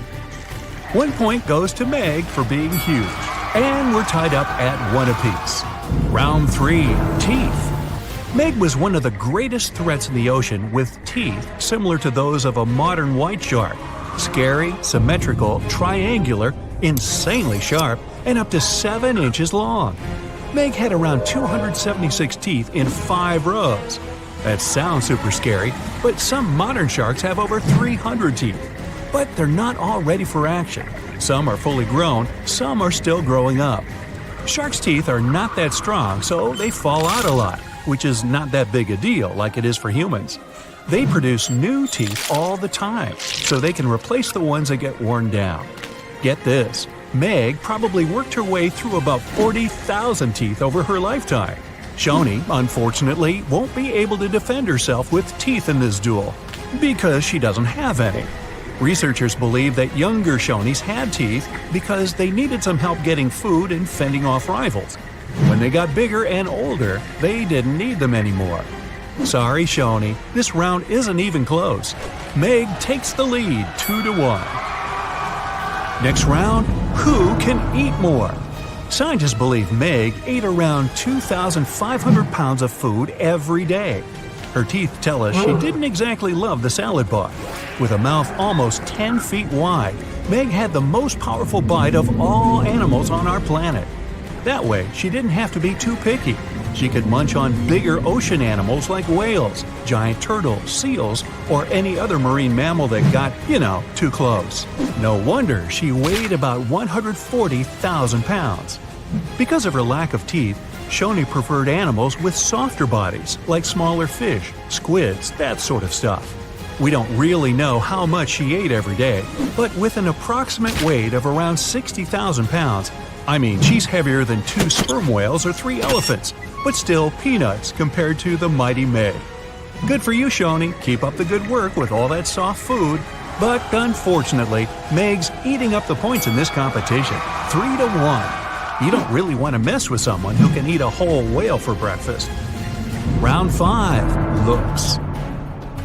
Scientists have reconstructed Meg to look like a bigger, just a little more dangerous version of a white shark. They were so similar that lots of people thought the white shark was Meg's great-great-great-grandkid. But the truth is that they're not related at all. Meg was the last member of a completely different lineage of sharks. She had a shorter nose and a flatter jaw that almost looked like it got squished somehow. Like the blue shark, she had really long pectoral fins to support her size and weight. Shoni looks like a tubby, bit quirky, and way bigger version of a dolphin. She has 4 flippers and a longer skull. And what's interesting is that she doesn't have a dorsal or sail fin. Shoni can't do any of those cool tricks and maneuvers that dolphins do. That part also probably doesn't help when she meets another hungry dinosaur. She can't dodge out of the way so easily. Still, Shoni's big enough not to have to worry about that kind of stuff. Step aside, Meg. Stop hogging the spotlight. We want to see more of this cute, funny dolphin-like creature. 1 point for Shoni. She's catching up 3-2. Round 6. Who has a cooler name? Shonosaurus means lizard from the Shoshone Mountains. Why? Because it's a lizard from the you get the picture. Cool name, huh? Megalodon, on the other hand, means large tooth. Sorry, Meg, it's 1 point for Griffith. Wait a minute, wrong video.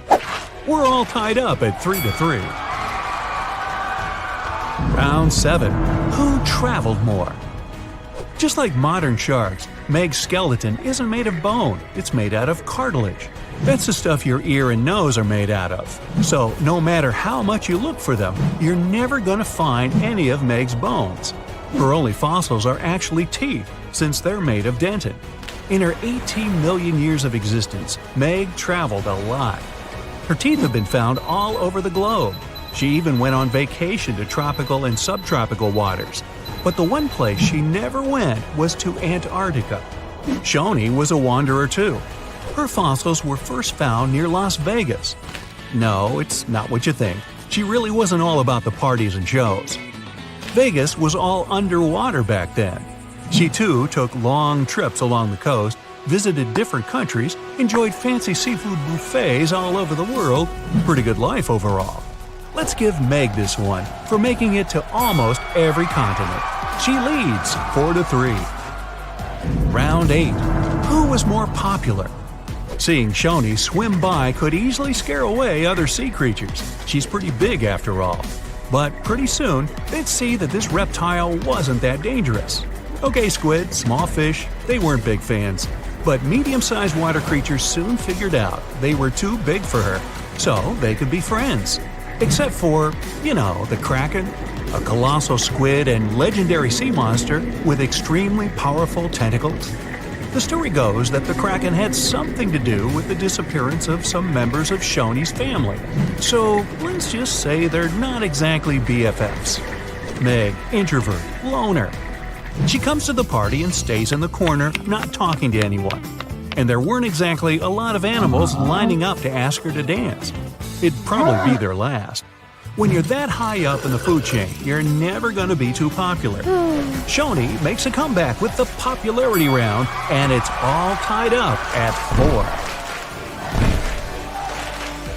4. Well, that means both of our contestants are going to share the... Wait, Meg looks furious. You can see her gritting her teeth, getting ready to finish this contest once and for all. Shoni smiles peacefully. She's not used to big animals going after her, so she doesn't think Meg would actually do anything crazy, as long as the submarine doesn't get too close. Okay, wait, Shoni's swimming towards Meg. They're gonna go at it. No, Shoni's telling Meg she can have the prize. Wow, crisis averted. Meg does not like to lose. Shoni, you certainly deserve the Pacifist of the Pacific trophy. Uh-oh. Meg doesn't look too happy about that. Better strap in, guys. Here we go. Now, at some earlier stages of research, scientists reconstructed the megalodon looking like a bigger, just a little more dangerous version of a great white shark. Movies then followed suit, added a couple of details on their own, and ta-da! We've got a marine giant that could grow up to 90 feet long. Well, hold on. Megalodons were usually between 50 and 55 feet, sometimes growing up to 60 feet. For comparison, a bowling lane is 60 feet long, a school bus is around 45 feet, and an average person is 5 feet 10 inches tall. So yeah, not bad Megalodon, but still not 90 feet. Its weight was around 50 to 60 tons, which is something like 10 adult elephants or even a Boeing 737. That's just their females though. The ladies were almost twice as big as the males. Another movie versus reality thing, the Megalodon had nothing to do with a great white shark. The closest they could be is cousins, because Megalodon, in fact, is the last descendant of a completely different lineage of sharks. Plus, its kind is around 3 times bigger than an average great white. It has a shorter nose and a much flatter jaw that almost looks like it's squashed. Also, Meg's pectoral fins are longer than those of the great white sharks. Ancient predators ate a lot, so they needed something to support their weight. They both had an excellent sense of smell though, so even in prehistoric times, it wasn't a good idea to go swimming with a chunk of raw meat in hand. And it certainly isn't safe now. Whether the Meg's hiding somewhere in the depths, which some still believe is true, or it's gone forever, younger cousins will be there waiting. Also, both of them like to go after big marine mammals, so they would certainly have things to do together. That is, until the Meg got moody and accidentally ate its friend. You never know. These guys had a different hunting style. Great whites prefer to dive straight toward their prey and find the softest spots, like exposed legs or underbelly. Megalodon aimed for the fins and tail because of its almost 10-foot jaws and what's considered to be the strongest bite ever. Its teeth could pierce almost anything. Sometimes an entire tooth would be found embedded in the bone of some bigger animal, such as a whale. Without the main parts they use for swimming, poor sea animals were then helpless and unable to escape. Yet whales were just a smaller part of the Megalodon's diet. Seals, sea cows, squids, dolphins, other sharks, the good old Meg probably wouldn't say no to some random school of smaller fish swimming into its mouth either. Nothing better than a good snack after a big tasty dinner. Even those giant turtles weren't safe within their thick shells. The Meg probably took those as a dare challenge on a daily basis. Such a diverse diet, and in big amounts. Megalodon would eat about 2,500 pounds of food every day. No wonder it dominated the ocean. Almost 300 teeth in 5 rows, and we're talking about sharp chompers that could grow up to 7 inches long. Even its name stands for giant tooth. Hey, I'm thinking maybe it had a cousin, orthodontia, which means either crooked teeth or deep pockets. Still, Megalodon would change thousands of teeth over a lifetime. Since Meg's teeth weren't that strong, they would often fall out. Then it would get new ones within 1 to 2 days, so it could continue its hunting sessions without any serious interruptions. The same thing happens with modern sharks as well. New teeth replace damaged or worn out ones. Those teeth falling out were the only thing that helped scientists do any research on the Megalodon at all. They found them all around the world. Yup, Megalodons were quite some travelers. They lived in all oceans, and their fossils were found on all continents except Antarctica. What, too cold? Since their skeletons were not made of bone but of cartilage, teeth are the only evidence they've ever even existed. They gave scientists an insight into a lot of things, including size. Even with modern sharks, scientists determine their size by the dimensions of only one tooth, and do the same with the Meg. Megalodon had the strongest bite of all living creatures on Earth. It would definitely be fun to see the clash between the Meg and, say, T-Rex. Sadly, they missed their chance to meet and establish some long-term friendship since dinosaurs went extinct over 60 million years ago. Meg, on the other hand, terrified all the inhabitants of the seas and oceans from 23 to 2.5 million years ago. Where could Megalodon live these days? Well, it would probably love the places modern sharks go to, such as Florida, Hawaii, Brazil, South Africa, or some other tropical paradise. When you think about it, it's not bad at all. Meg, take me with you. Meg itself didn't have any serious competition or a natural enemy, but its infants were too weak to defend themselves. That's why the apex predator had to choose warm, shallow waters with no strong currents to raise its babies. Those, by the way, were around 6.5 feet long, not quite tiny themselves. Scientists actually found some of their juveniles' teeth, so it seems like part of their nursery areas was the coast of Panama, and that's 10 million years old. Okay, time to meet with one of Megalodon's potential rivals, the mighty sperm whale. 45 to 60 feet long, the size sure makes it quite an adversary. Modern sperm whales don't have such big teeth, but their ancestors, which lived around 13 million years ago, were well packed. The largest tooth found was 5 inches wide and 14 inches long. That's something like the biggest soda bottle out there. That would make an interesting combat. Here we're talking about this giant marine predator, but this is not the only intriguing ancient animal that wandered the oceans. In fact, sharks are some of the oldest creatures on our planet, more ancient than insects, mammals, dinosaurs, even trees. Mass extinction events wiped out most life on Earth. Giant asteroids fell on its surface, continents split up, and so many other things happened. But sharks were there, alive, persevering, apparently with no contact with the outside world, just chilling and doing their thing. The spiny shark was actually one of the first animals with a jaw. Not that it could do much with that jaw, since it was only around 12 inches long. Meg wouldn't even bother around this one, and it wasn't even a real shark, it just looked like one. If you ever wondered how a combination of eel and shark would look like, well, here it is. Eel shark preferred freshwater, was up to 3 feet long, and went extinct around 200 million years ago. Since dinosaurs appeared around 230 million years ago, the eel shark was probably there to give them warm welcome, prepare a buffet, but the dinosaurs had unfortunately mistaken it for dessert. Now, this predator would get some real screams on a nice sandy beach during a spring break if it was still alive, the Ginsu shark. It was nicknamed after Ginsu knives for a huge mouth of almost 500 razor-sharp teeth. One of this monster shark's hobbies was to go after big turtles. Okay, now seriously, what's with that shark turtle thing? Scissor-toothed sharks. Now we're talking. These guys lived around 300 million years ago and had some strangely shaped heads. The weirdest part were their jaws. This shark didn't shed old and worn-out teeth, but kept growing new ones at the back. Those in the front were then pushed forward, and with age, the shark got a really strange scissor-tooth look. Scientists are still unsure why it had to be like that. Hey, time to call in the orthodont.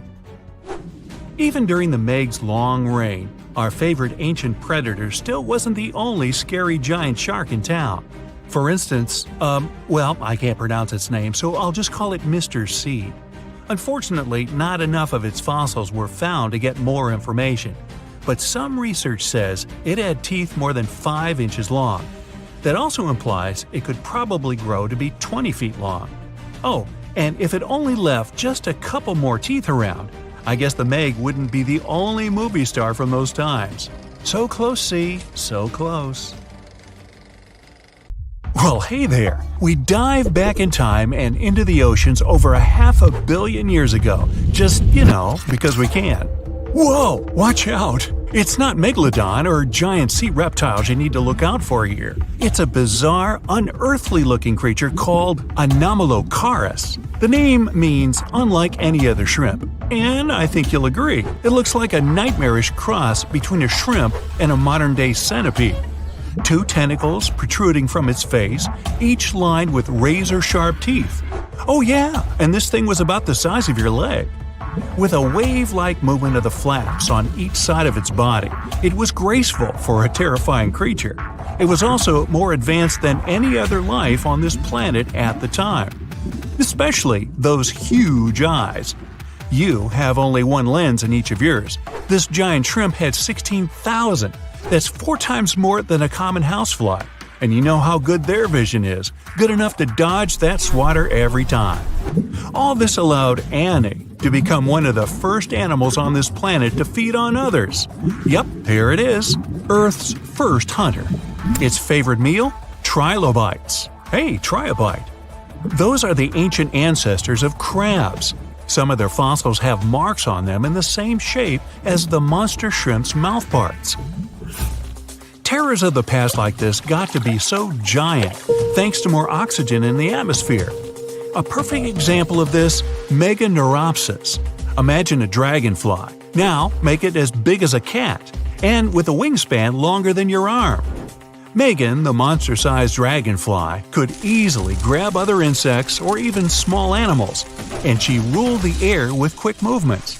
Back then, there were still no large birds or other airborne enemies for this behemoth bug, so it was safe and free to grow as large as this planet would allow. Piranhas of the past were also jumbo-sized. Mega piranha was about 3 times the size of the river terrors we have today. Its bite force was about the same as a tiger's, and those striped kitties bite down 2 times harder than lions. That means it probably not only dined on other fish and any land creatures that, got too close to the water, but it could also easily crunch down on large turtles and other unlucky shelled creatures. And fun fact, modern-day piranhas bark like dogs when they're about to enter a confrontation. It actually sounds more like a frog's ribbit. But makes you wonder, what did this mega-sized ancient cousin sound like? A bear roaring? How about giant sea scorpions the size of your bed? Go back about 460 million years and you'd see them swimming under you. And watch out for that tail. Scientists still don't know if these creatures could use it to inject venom like your standard land scorpion, but something tells me I wouldn't want that thing anywhere near me. Then there's this guy, Therizinosaurus. Terry looks sort of like a goose with long arms. Oh, and did I mention this goose dino is about 2 stories tall and longer than a bus? Yow! Its arms make the T-Rexes look even more bite-sized, each 8 feet long, almost triple the length of T-Rexes. And on the end, razor-sharp claws the size of your whole arm. Now, don't worry about those lengthy claws too much, though. Terry probably used them to cut through giant termite nests. So, this huge reptilian goose was more interested in eating bugs and plants. Another mega monster for you, Megatherium. The giant ground sloth could look a giraffe straight in the eye and weighed as much as a hippo. It moved mainly on its hind legs and used its massive tail as support. He had huge paws with colossal knife-sized claws. The sloth could use them to defend itself from enemies and to bend tree branches in search of food. But the biggest danger to the giant ground sloth wasn't dinosaurs or saber-toothed tigers. It was our own species. Yep, humans showed up just in time to meet this fellow and to, eat him up. Titanoboa was a terrifying 50-foot snake, as long as the great megalodon itself. It was also more than 2 times heavier than the heavyweight champion among snakes today, the green anaconda. Crocodiles were a regular on this serpent's menu. Titanoboa could swim 3 times faster than the fastest Olympic swimmer our species has ever seen. It was quicker and more dangerous in the water than outside it. And don't forget the boa part of its name. This massive snake wasn't venomous. Instead, it liked to squeeze. Remember that giant shrimp from earlier? Well, Opabenia looks like its teeny-tiny finger-sized cousin. And instead of 2 toothy tentacles, this thing had a vacuum hose coming out of its face. On the end of that trunk, what looks like a single crab claw. Add 5 eyes and a mouth under its head, and you've got a recipe for something not of this planet. Only it is. This creature used its trunk like an elephant does. Its claw grabbed food from the bottom of the ocean and brought it up to its mouth. This thing is so weird-looking that, apparently, when the scientists who discovered it presented his findings to an audience, they all laughed as if he were joking. Now, a real-life monster, the Tully monster. From a distance, it looks a bit like Nessie, that long neck and teeth-lined jaws. But get closer, and you'll see it's more like a long nose with a mouth attached at the end, like a mosquito. Its eyes are further back, sticking out of tubes all snail-like.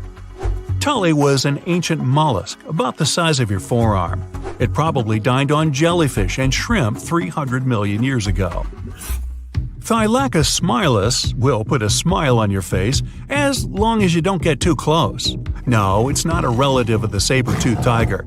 It was a marsupial, making it more related to a kangaroo than anything. And if you compare them to body size, its fangs were actually longer than a saber-toothed tiger's. And they grew continuously. As for that beard on its chin, that's actually all chin.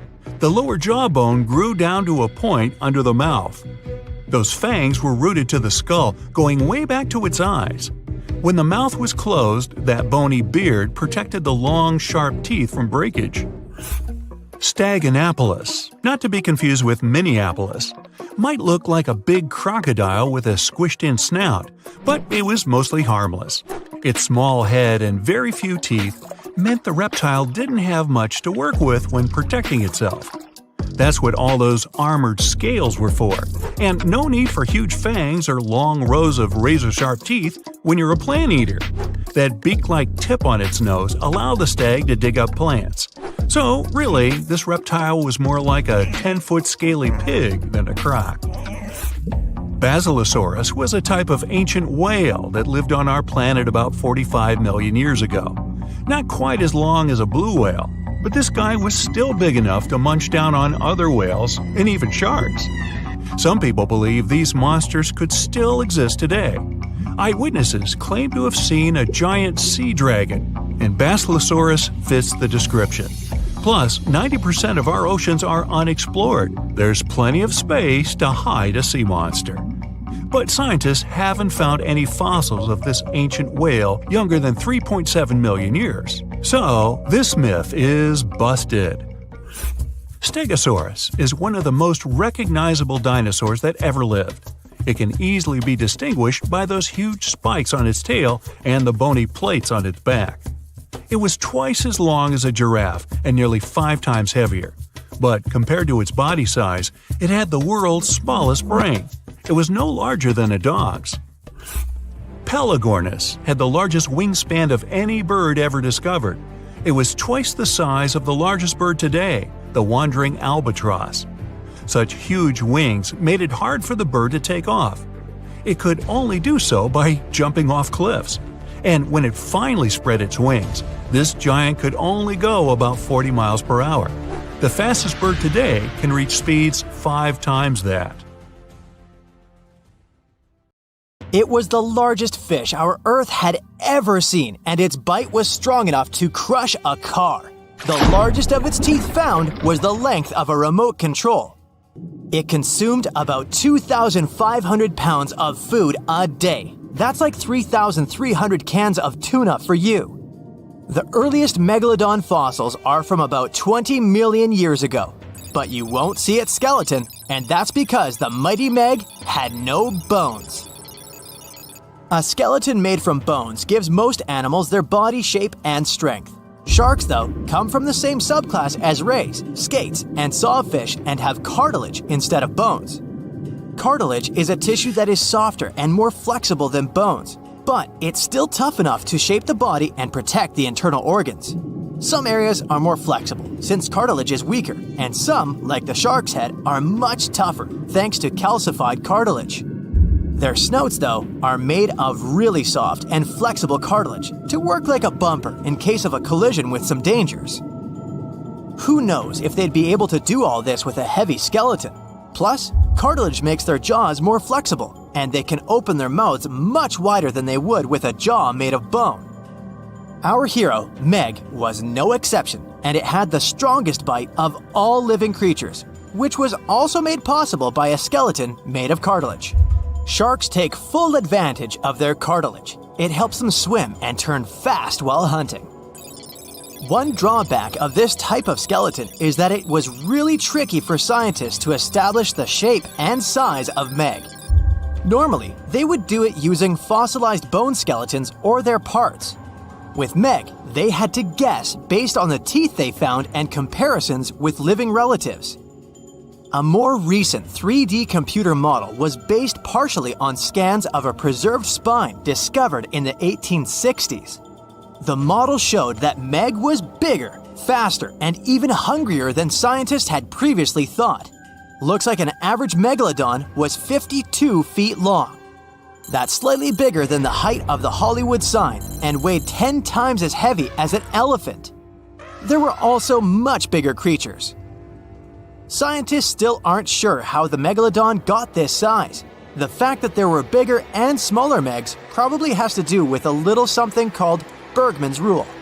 It says that the temperature of the surrounding environment affects the animal's body size because they either need to conserve or shed heat. The megalodons that reached cooler waters probably needed more body weight to make sure they survived in low temperatures. Those living in warmer waters had to be smaller to avoid burning up. If the researchers were correct in their calculations, it also means that Meg reached a cruising speed of over 3 miles per hour, which is much faster than other sharks. The still-living great white shark can cover a distance of nearly 7,000 miles without stopping, which is 9/10 as long as the diameter of Earth. It looks like the megalodon could have gone much further. Megalodons managed to survive on our planet for nearly 70 times longer than humans have. They were roaming the oceans for around 20 million years, and you could see them pretty much anywhere except near the poles. Scientists discovered the most northern fossils off the coast of Denmark and the most southern in New Zealand. The reason why there were no megalodon teeth found in Antarctica is most likely that these adapted to only warm tropical and subtropical waters. The younger ones like to keep to the shores, while full-grown adults preferred coastal areas, but they could easily move into the open ocean as well. When our planet went through a period of global cooling and drying, and the seas began to freeze around 3.6 million years ago, there was less and less room for Meg to thrive. Much of their prey, like smaller whales, seals, and sea turtles, disappeared or relocated to waters that were too cold for our hero. And at the same time, the number of its natural competitors, like smaller predatory sharks, like the great white shark, and whales increased. This shifting food chain dynamics could have been even more dangerous for the Meg than the cold ocean water. You're used to seeing them on the big screen as heartless monsters, but these huge sharks were actually loving and caring family guys.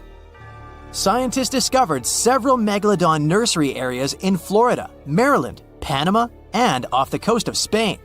It looks like they gave birth to their young in shallow water environments. Then, little Megs would stay there with adults protecting and raising them until they were ready to fight off predators. The mighty Meg had 276 teeth in 5 rows in its mouth. Similar to other sharks, it was fast in replacing its worn-out or lost teeth. With 4 or 5 rows of teeth in its mouth, it basically acted like a conveyor belt, able to grow back damaged or missing teeth. This means that an adult megalodon probably would have grown several thousand teeth throughout its lifetime. Although the great white shark is often mentioned as Meg's closest relative, they'd hardly be distant cousins.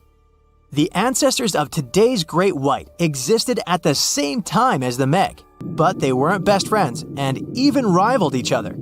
The great white shark wouldn't win in a head-to-head fight with a Meg, but it was a better hunter using its smaller size and agility to snap up the giant's prey quickly. This only left the bigger fish and whales for the Meg, but its food supplies began to run out as the whales swam to the cooler new seas. Rather than a great white, the megalodon is more like a modern bull shark. It had a short snout, a flat lower jaw, and huge pectoral fins to support its massive weight and size. We also speak of Meg as an extinct giant, but can we be 100% sure it isn't hiding somewhere as we speak? After all, we've only explored 5% of our oceans altogether. The Mariana Trench is the deepest oceanic trench on Earth, and you could dip the whole of Mount Everest in its deepest part, and over a mile of it would still be above the surface. If a megalodon or two needed a place to hide, That would be the perfect spot. It wouldn't be the coziest place to live though, with its cold water and total darkness. Plus, the pressure there is 1,000 times stronger than at sea level. So, if a meg really were hiding down there, it would have serious issues with its teeth, because calcium would dissolve under that pressure. To survive here, it would also need to learn to navigate in complete darkness. That means it would have either become bioluminescent or evolve to grow massive eyes like the giant squid. If the meg were still around and true to its dietary choices, it would have to eat smaller fish, and that would be a problem for us humans. Especially those of us who love fish, that is. And the ocean isn't cooling down these days. The megalodon would love its temperature and would thrive and reproduce faster than ever. Those giants would create some massive problems for cargo ships and cruising vessels. In case you're now scared at the thought of meeting a megalodon, relax. Most scientists don't think it's possible because of our hero's size. Most foods that megalodons like to eat live in shallow ocean areas and not in the deep, deep sea. Meg would need to come up for dinner every now and then, and it's kinda hard to miss a creature this big. They're both giant prehistoric creatures to us, but the megalodons and the dinosaurs never actually coexisted. The dinosaurs probably died out about 66 million years ago. Megalodons seem to have appeared a bit later. For years, we've thought the megalodon was just a big shark, which is scary enough. After all, it could have eaten a creature the size of a whale in just 5 bites. Estimates indicate that the largest shark that ever lived had been around 59 feet long, which is a reasonable size and explains a lot. But the scientific community was wrong. Very wrong. Now, scientists have proven that megalodons could grow up to 80 feet long, which is the same as a 6-story building. The creature would have certainly been dozens of times bigger than you if you had seen it underwater. These giants ruled the ancient oceans between about 20 million and 3 million years ago. And even though it was a long time ago, they've left a lasting impression, becoming the protagonists of many movies. And scientists continue to search for answers about their life. Thanks to this, we still occasionally find their fossils. But the thing is, no one has ever found a complete skeleton. All we have are scattered vertebrae, a few scales, and, of course, those massive, razor-sharp teeth. The most complete piece we know of is a 36-foot section of a megalodon's spine. It was once part of the trunk of the animal's body. So, to assess just how big the megalodon was, experts compared its fossils to more than 150 species of sharks, both those that are alive and those that have gone extinct, to get the most realistic result possible. If the megalodon had had the proportions of a regular shark, it would have had a 6-foot head and a 12-foot tail. It would have also stretched 54 feet from nose to fin. But these measurements are way off the mark. The largest megalodon vertebra ever found is 9 inches in diameter, which makes it 3 inches larger than the largest vertebra of a typical shark. And if we follow these proportions, that megalodon was a whopping 80 feet long. To better understand how giant this is, just think of 2 school buses lined up end to end. For a long time, it was very common to think that the megalodon was just a giant great white shark. And it makes sense, right? I mean, both would have had large, terrifying, serrated teeth. But that was another completely wrong idea. Now, we know that megalodons were actually much more slender and aerodynamic than the modern great white shark. Their body shape was built to cut through the water with much less resistance, minimizing the effects of gravity in the sea, letting them glide effortlessly through the ocean. Now, if Megalodon wasn't just another great white shark, what other animal of the same species was it most similar to? Surprise! In fact, it had more in common with the modern lemon shark. This species has robust and powerful bodies. 2 large dorsal fins, and blunt snouts, which makes them really fast and agile hunters, like prehistoric predators. In other words, while thinking about the megalodon, you can imagine a giant, turbocharged lemon shark. This is the most modern comparison of the megalodon with another animal, unless scientists find a complete skeleton of the ancient shark. But it's not common to find complete shark skeletons. They're rare because they're actually made not of bone but of soft, coated cartilage, like the stuff in human noses and ears. Their teeth are the boniest part of their bodies, and it's the reason why we've found so many of them. Yet, a complete skeleton is like scattered puzzle pieces to us. There's no solid bone to hold these pieces together, so the whole thing is very vulnerable to falling apart. Still, it's actually possible for an entire shark skeleton to survive. In these cases, very specific natural phenomena have to come into play. The skeleton needs to get buried super fast in mud or sediment, free of any kind of scavengers and away from ocean currents. Otherwise, it simply disintegrates before it can fossilize. Interestingly, although the sea is the home of these animals, it is possible to find their skeletons on land too. Millions of years ago, a big portion of today's dry land was submerged, teeming with marine life. Then, in certain places, sedimentary minerals and specific biological conditions of the seabed allowed the fossilization of sharks in marine rocks. Today, those are desert rocks that ensure the preservation of shark fossils. But in any case, searching for a shark tooth in a desert is like looking for a needle in a haystack.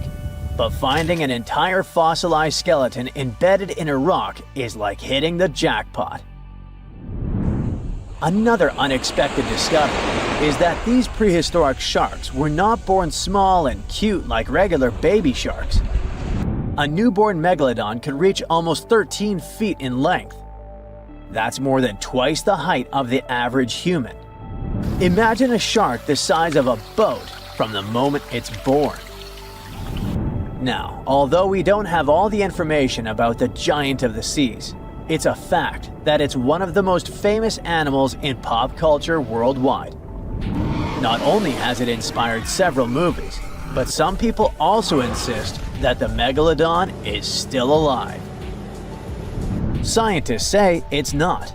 The megalodon didn't survive the test of time, and it would be impossible for such a giant creature to dwell in the seas without us noticing it. First, it was a super predator. It hunted whales, dolphins, and other large marine animals. If the Meg was still around, its presence would completely change the balance in the oceans. It would have huge impacts on marine ecosystems, regulating populations and influencing the size and behavior of the ancient shark's prey. A good example is whales. They wouldn't have grown so big if the Meg still hunted in the oceans. This only happened because there was no super predator in the way. If the giant shark was still in our oceans, species like the blue whale would be tiny, as they would need to develop and adapt to be able to escape constant attacks. The lives of the workers of the sea would also be completely different. Fishers would have to avoid certain areas, ships would change routes, and even maritime tourism would be risky. Going for a swim and coming across a shark over 65 feet long? Not worth the risk. Plus, if the megalodon was still out there, we would have some proof. Commercial fishing catches millions of sharks every year, and a monster of this size would not go unnoticed. Not to mention that with all of today's technology such as drones, satellites, and submarines at our disposal, someone would have already recorded an encounter with this living legend. By the way, most sharks, like most fish, are cold-blooded. But the reality for Megalodon was different. This giant was able to keep its body warmer than the surrounding ocean. This gave it an advantage over other sea creatures, allowing it to remain fast and active even in colder waters. It was a survival advantage that other animals of its kind did not acquire during their evolution. One of the most famous theories is that the meg lives in the Mariana Trench, but scientists are sure that it doesn't make any sense. This region is poor in food and has many tiny creatures, which would not be nearly enough to sustain a large predator. In addition, there's a lot of research studying countless sharks that live in the ocean depths, and none of them come close to the size of the megalodon. So, does the megalodon still exist? Definitely not, but that doesn't mean it isn't any less mysterious and fascinating. Many terrifying animals live deep beyond the waves, like this vampire squid living 3,000 feet below the surface in almost complete darkness. This animal has a cloak, like a vampire's. That's why it's called the vampire squid. Deep down at the bottom, it can't use ink to defend itself. So this animal has developed an unusual tactic. It glows slightly to scare away predators. If this tactic fails, the vampire squid can turn its body inside out, revealing tiny spikes. When you translate its scientific name, Vampiroteuthis infernalis, it literally means vampire squid from the nether. Despite its terrifying looks, it's a harmless ocean animal. This previous creature was not from space, but this object definitely is. Before Elon Musk found a way to reuse rockets, NASA would simply drop old ones after launching astronauts into space, most of the time in the ocean or deserts. In 2012, Jeff Bezos launched a mission to find the Apollo 11 rocket. They found it by using sonar, but it was in terrible condition. It was sitting on the bottom of the ocean, not far from the predicted site. They were able to rescue the engine and reconstruct 2 of them. The most famous lost city is Atlantis, but sadly, we still haven't discovered it. However, Heraklion was also just a myth until one British pilot saw something that looked like a city while flying over the Mediterranean Sea. He reported it, and 60 years later, a group of divers went there. They were shocked when they found an entire city underwater. It was loaded with artifacts that could tell us a lot about the history of the place. Now it's one of the best underwater archaeological sites in the world. It's believed that the rising sea caused the whole city to go underwater. The Titanic sank in 1912. The wreck was claimed to be officially discovered 74 years later. In reality, though, a fisherman found the Titanic 8 years earlier while fishing in the Atlantic Ocean. He was pulling out his net when he spotted a head stuck in it. Luckily, it was just a doll's head. Years later, after the fisher had passed away, his son sold the doll to a doll collector. She did a lot of digging and research on every person who had a porcelain toy on the Titanic. She found the owner of the doll. Ava Hart was on the Titanic and had a doll with her. Ava survived the catastrophe by a miracle, but her toy didn't. Hart even wrote about the doll in her journal, and every detail matched the toy found by the fisherman. The tripod fish lives deep in the abyssal zone, around 20,000 feet below the surface. It's adapted to such immense depths and uses its tripod fins to stay still on the bottom. This creature doesn't have big eyes, but even if it did, these eyes would be useless in the darkness. Instead, the tripod fish uses its fins like antennas to detect any movement in the water. This creature doesn't have much luck when it comes to its love life, so it had to develop unique tactics to reproduce. One fish can be both male and female.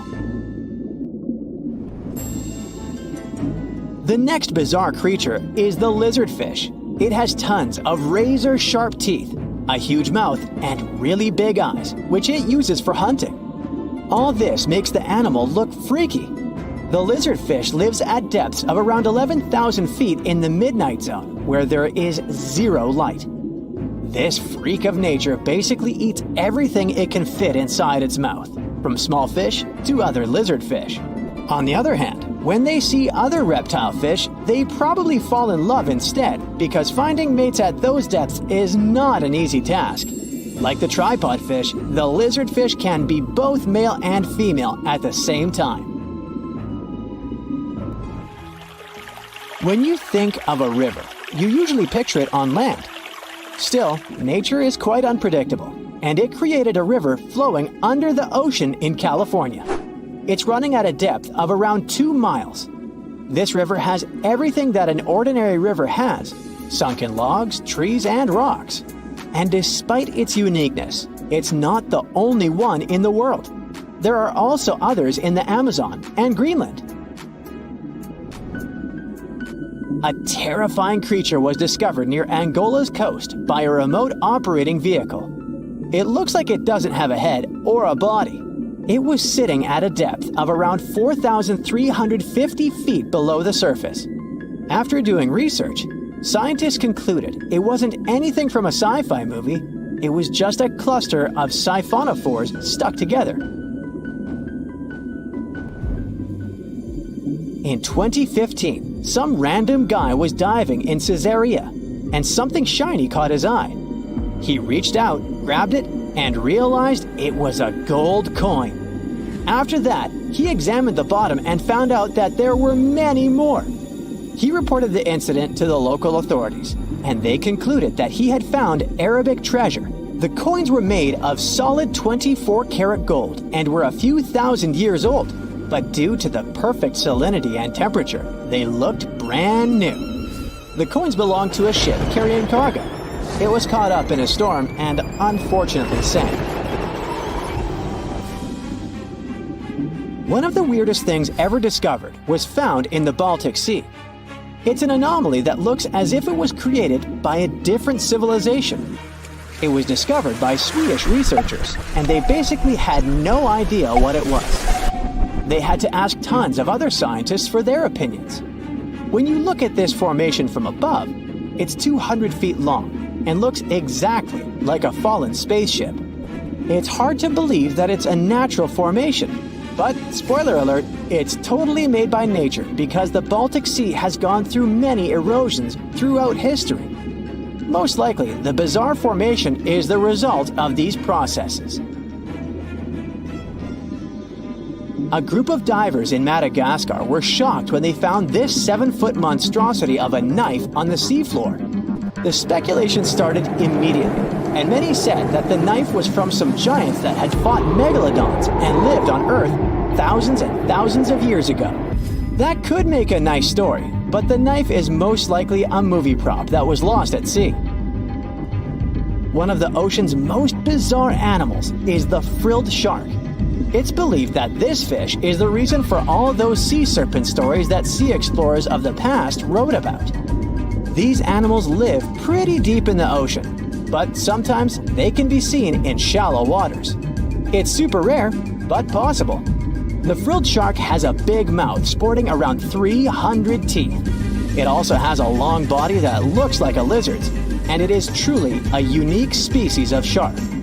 Its prey can be half of its size because this shark's stomach is like that of a snake, and it can swallow huge fish or crustaceans.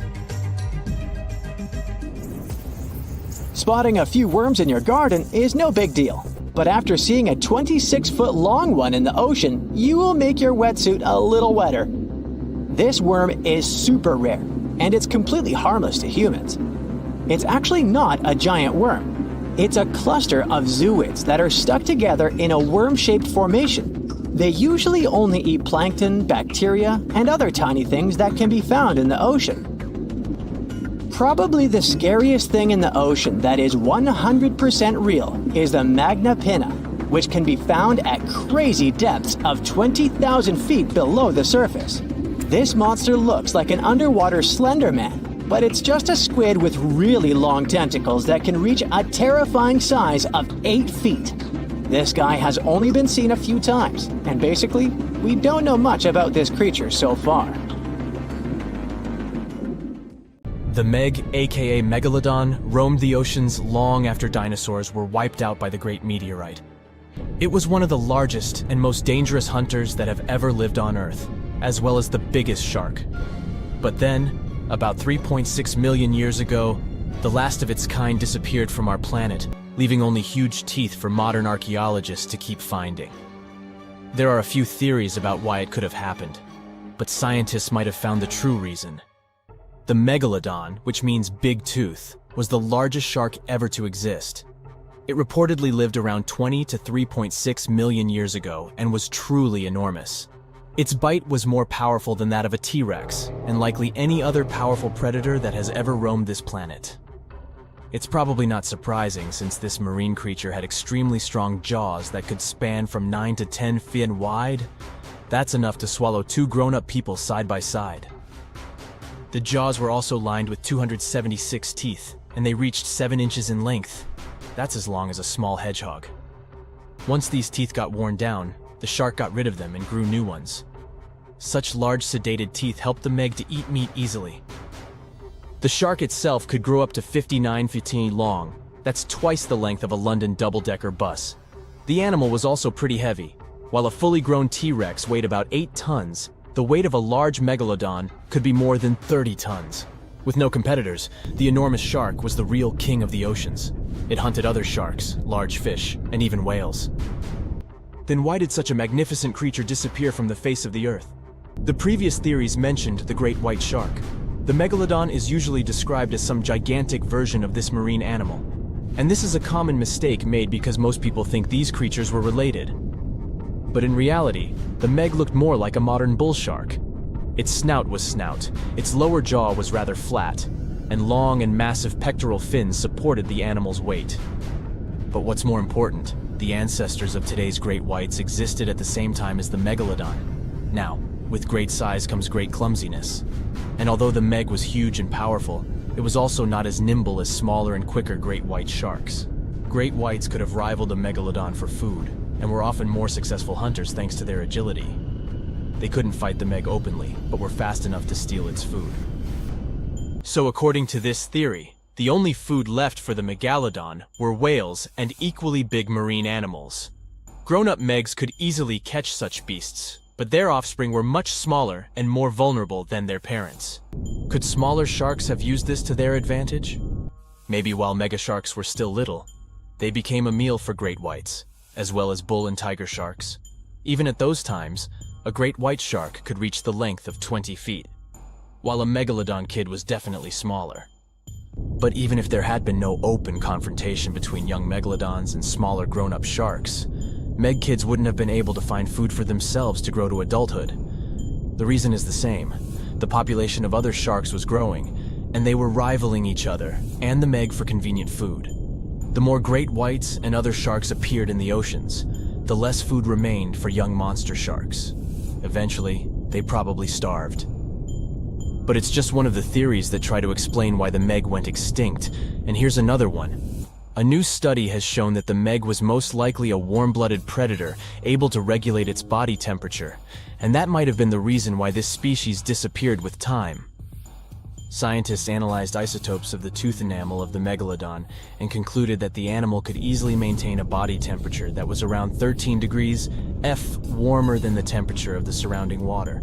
Such a temperature difference is much greater than what other sharks living at the same time as the Meg had, and it's large enough for the ancient predator to be classified as warm-blooded.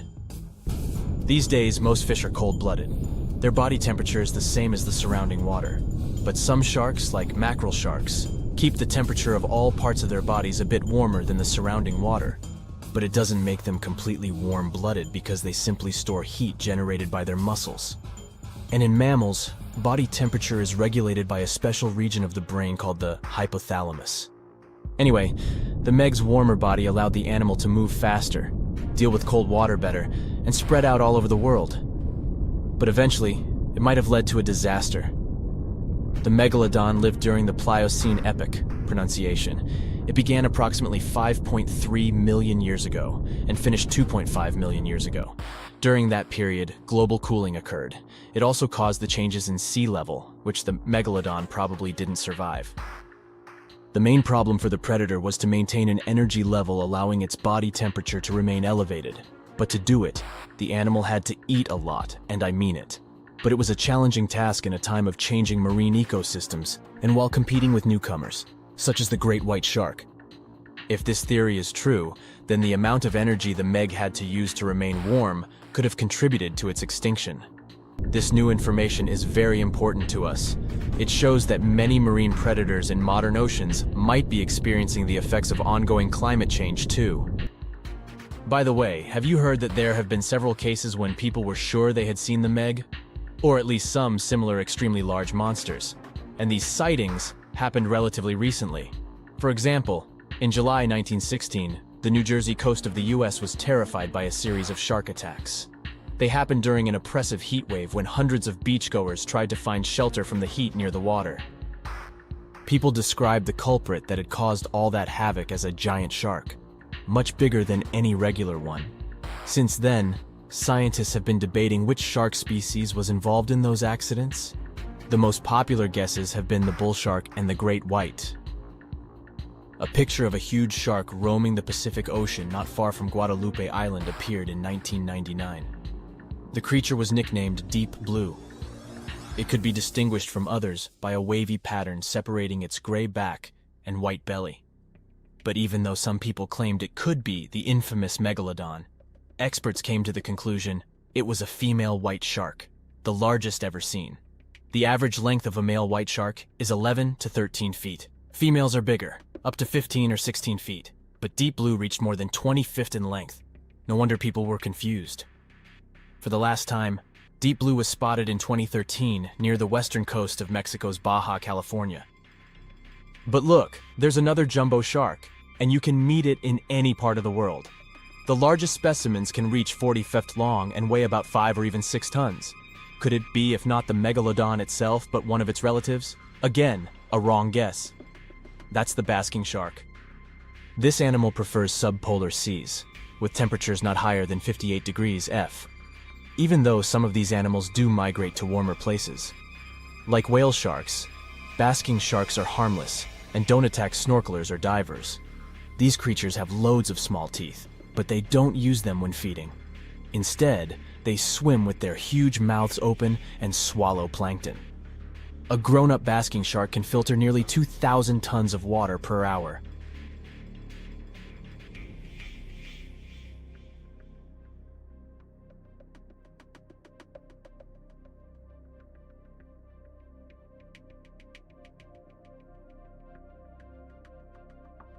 One of the SCP Foundation bases is located somewhere at the bottom of the Atlantic Ocean. This top-secret place is ideal for securing, containing, and protecting humanity from weird, terrible, and very dangerous creatures and objects. Every morning, staff with high-level access check all the mysterious beings kept in cages. SCP-87 is a room with a dark staircase leading to pitch darkness. The object itself is a pale face without pupils and a nose. The object hasn't been studied yet and represents an average level of danger. Object SCP-337 is a mass of ordinary human hair weighing 130 pounds. It probably has intelligence, can move in any direction, and control each of its hairs. It attracts all the nearby strands of hair to increase its mass. It's unknown what size the object can reach with an unlimited supply of hair. Represents an average level of danger. Object SCP-432 is a small locker with a huge network of intricate tunnels and mazes inside. The object is safe, but unexplored.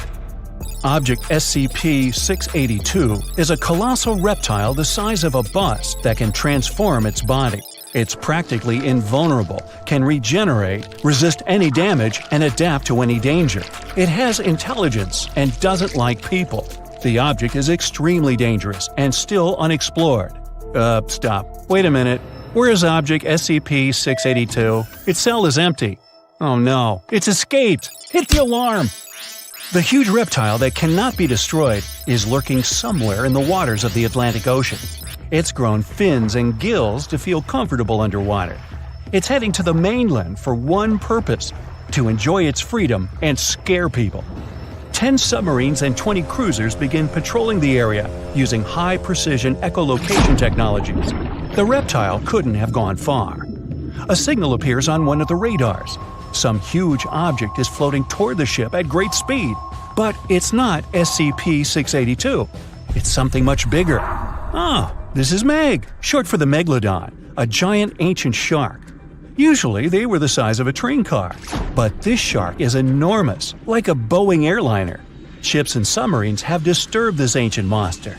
It approaches one of the cruisers and breaks through the hull. The boat is sinking fast. At this moment, another dot appears on the radar. This is SCP-682. The reptile quickly swims to the shark. They look at each other for a few seconds. SCP-682 is much smaller than the Megalodon, but it has intelligence and the ability to regenerate and transform its body. The first reason for this, it's faster than the Megalodon. The shark swims quite slowly because of its gigantic size and weight. It lacks agility. The reptile can grow several fins and move 4 times more quickly than Meg. Another reason, Meg only has 2 eyes. It can't see anything with its back turned. SCP-682 can grow several additional eyes on any part of its body, if it wants to. Besides, the limbs of the Megalodon are its fins and a large tail. It only uses them for swimming. SCP-682 can have up to 10 limbs. These can be paws with claws or tentacles. It can grow arms with sharp spikes or bone ridges. It can attack or defend itself with them, take objects, or destroy something. But there's one thing that can help defeat the reptile: jaws. The Megalodon has about 300 large sharp teeth. Each of them is the size of a human palm. But SCP-682 can grow 1,000 small teeth, like those of a piranha or crocodile. The reptile can grow anything, but it can't increase its strength. The power of the Megalodon's jaw is much greater. It can easily bite through the ship's metal hull or firmly grasp SCP-682. The only problem is that the reptile can recover from any damage caused by the shark. Besides, it's too fast and can quickly escape the toothy mouth. The chances of success for the shark are minimal. SCP-682 has already calculated all the weaknesses of its enemy. And now, an epic show begins. 2 monsters are swimming towards each other. The Megalodon opens its mouth to catch the beast, but the reptile deftly dodges it. The shark pushes the enemy with its giant tail. The force of the impact is equal to the force of a 5-story building falling on the ground. SCP-682 flies off to the side and loses consciousness. But after a few moments, it opens its eyes. The creature recovers in 3 seconds. Razor-sharp crests now grow in its hands. SCP-682 can easily win with these limbs. It's swimming toward the shark, but at this moment, several strong nets fall on the reptile. This is help from people. The reptile cuts through the nets, while the giant shark opens its mouth and bites the crests off SCP-682. Then it catches the reptile in its jaws. Inside the shark's mouth, SCP-682 regenerates completely and tries to escape. Meg spits the enemy out.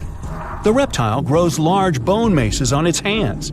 It's going to use them like hammers, but the thick skin of the fish provide good protection, so these upgraded arms are useless.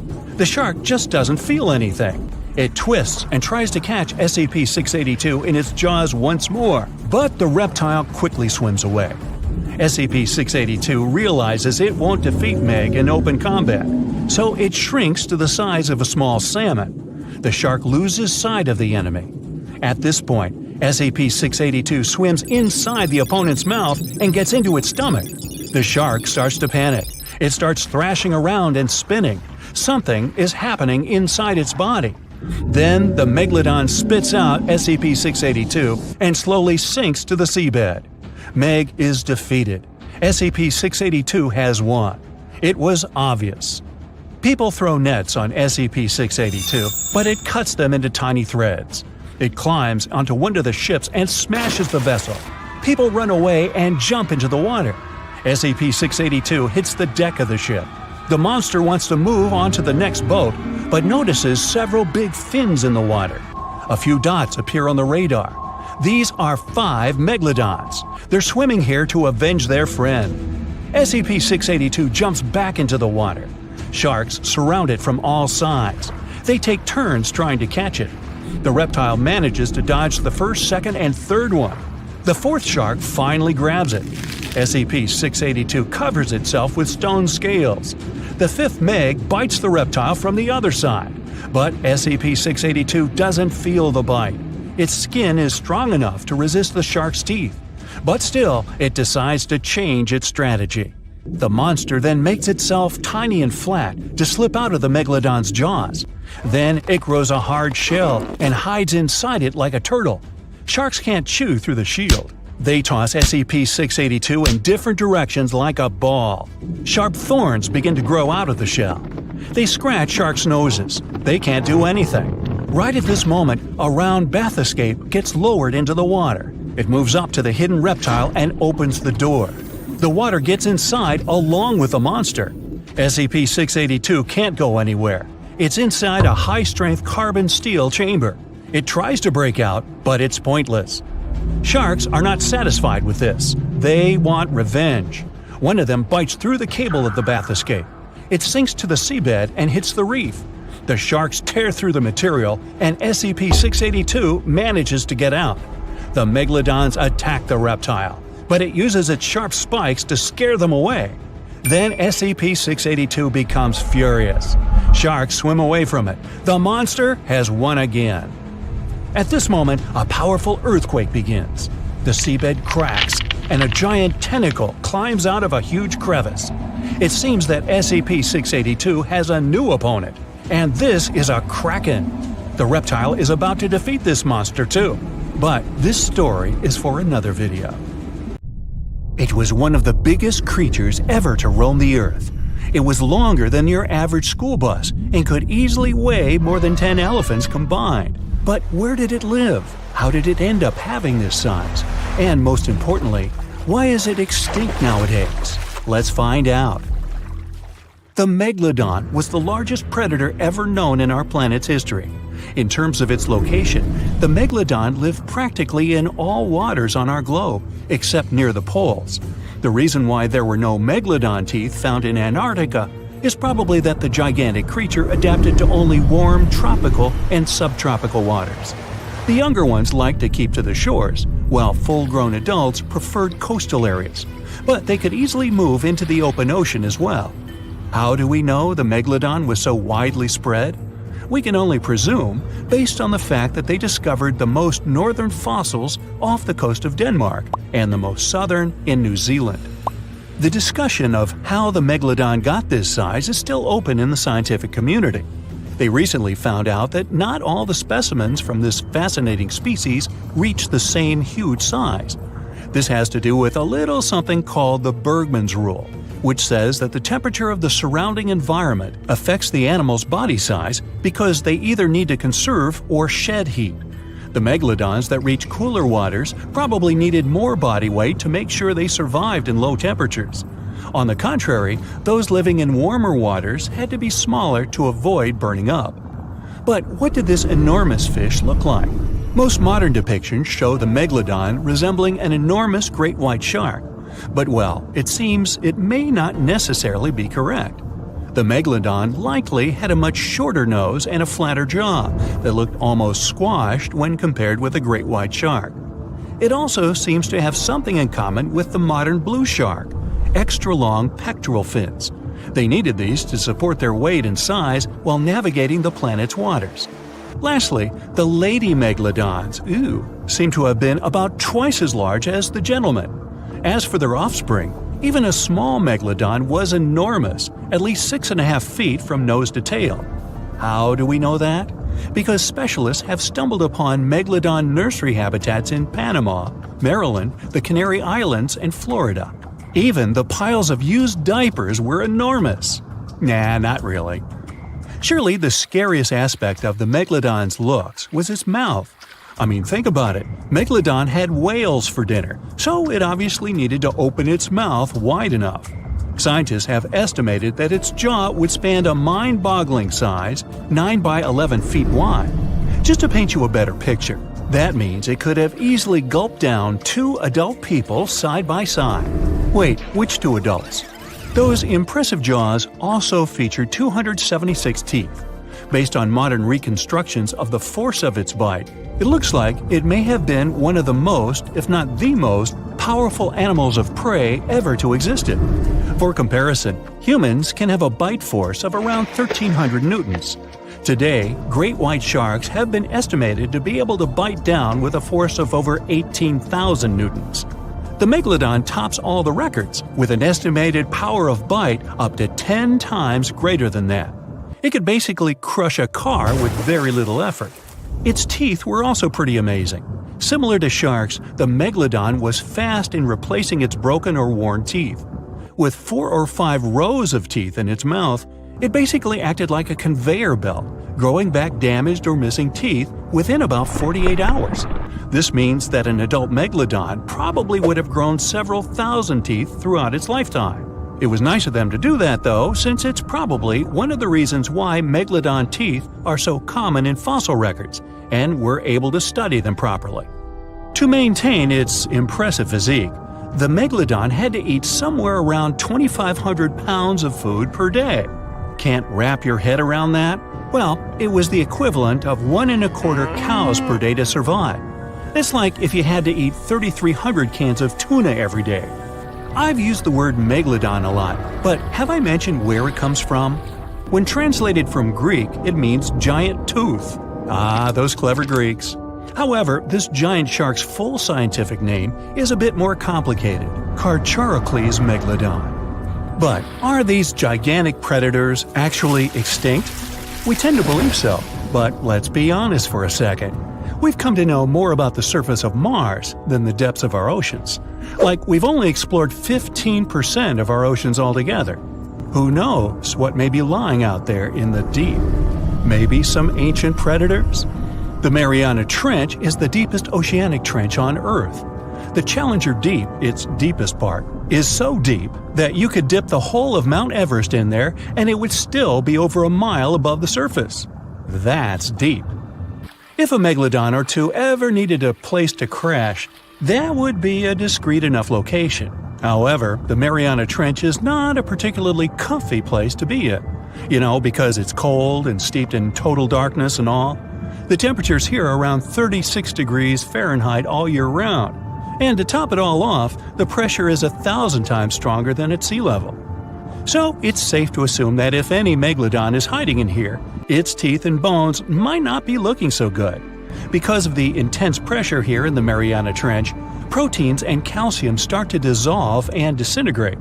That's why, for example, the Haddell snailfish, the deepest dwelling fish we've discovered, has evolved to feature flexible cartilage instead of bones. To survive here, the megalodon would also need to learn to navigate in complete darkness.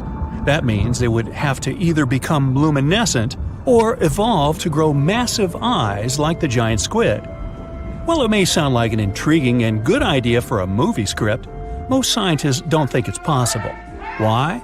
Well, most of them say it's because of the megalodon's size. Most foods that megalodons like to eat live in shallow ocean areas and not in the deep, deep sea. Specialists believe that if these animals were actually still roaming our waters, there's no way we wouldn't know about it. They would need to come up for dinner every now and then, right? Their food is also the most likely cause of why the megalodon is not alive anymore. While some specialists believe the megalodon became extinct because of a drop in the ocean water temperature, most scientists suggested that the shifting food chain dynamics may have been more to blame. Why? Because at some point, there was less and less of its primary food source, baleen whales, and at the same time, the numbers of its natural competitors, like smaller predatory sharks like the great white shark and whales, increased. The megalodon did live on this planet a lot more than we did, and way back when we didn't even exist yet. They were here for nearly 70 times longer than we, modern humans, have, inhabiting the oceans for around 20 million years. Homo sapiens appeared around 300,000 years ago.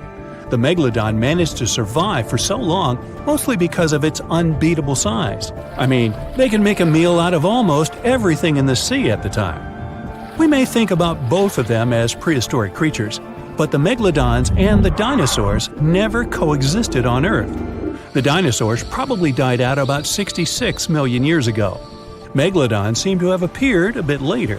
That's because the oldest megalodon fossils we have yet discovered are from the Miocene epoch, which began 23 million years ago. So long, Meg! the giant shark that terrorized the oceans some 20 million years ago. For 13 million years, this 60-ton beast dominated the warm waters of our planet. Though, some believe that the Meg still lives in the most remote and deepest parts of the ocean. It's a hot summer day. It seems only logical to go for a swim in the sea. You're floating on your back, completely relaxed. Your eyes are closed. Your breath is even. Water's pleasantly cool around your body. A light breeze touches your face. You feel calm enough to doze off. Suddenly, something bumps into your leg. Yanked out of your half-slumber, you begin to flail until you're face to face with the invisible danger.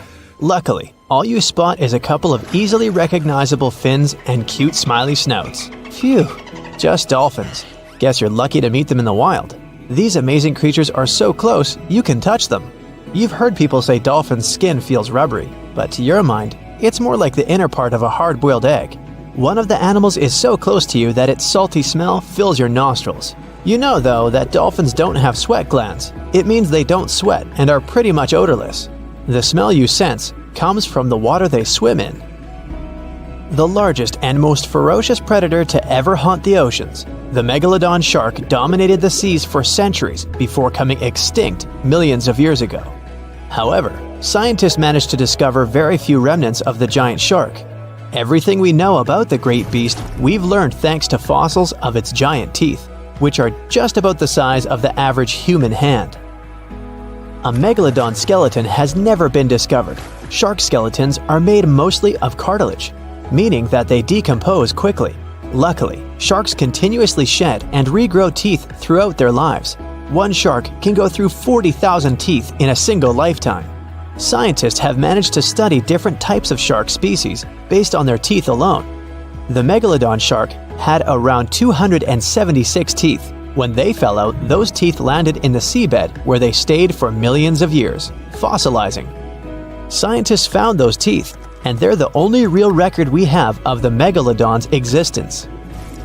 Megalodon teeth have been discovered all over the world.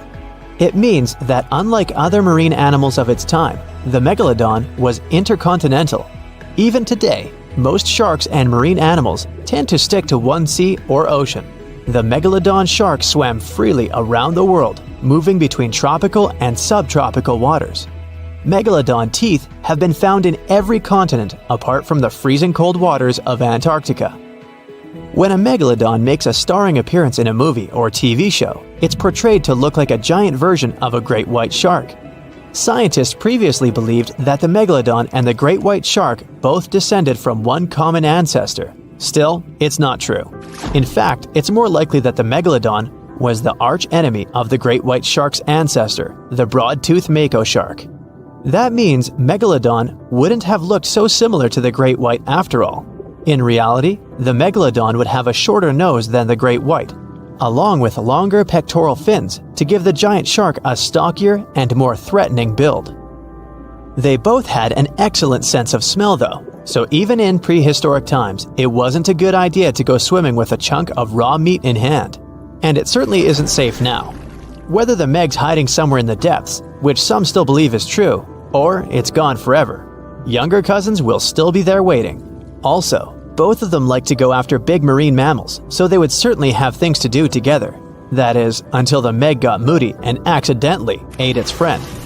You never know. These guys had a different hunting style. Great whites prefer to dive straight towards their prey and find its softest spot, like exposed legs or underbelly. Sometimes, an entire tooth would be found embedded in a bone of some bigger animal, such as a whale. Without the main parts they use for swimming, poor sea animals were then helpless and unable to escape. Yet whales were just a smaller part of megalodon's diet. Seals, sea cows, squids, dolphins, other sharks. The good old Meg probably wouldn't say no to some random school of smaller fish swimming into its mouth either. Nothing better than a good snack after a big tasty dinner.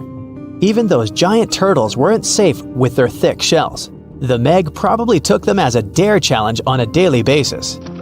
Scientists have used computer simulations to try and work out the hunting style of the ancient shark. Using this technology, scientists have discovered that the megalodon's attack style was very different from that of modern-day sharks. Modern sharks dive straight for their prey's most vulnerable spot, For example, the soft underbelly of a seal. The megalodon's teeth were uniquely suited to biting through tougher areas of cartilage.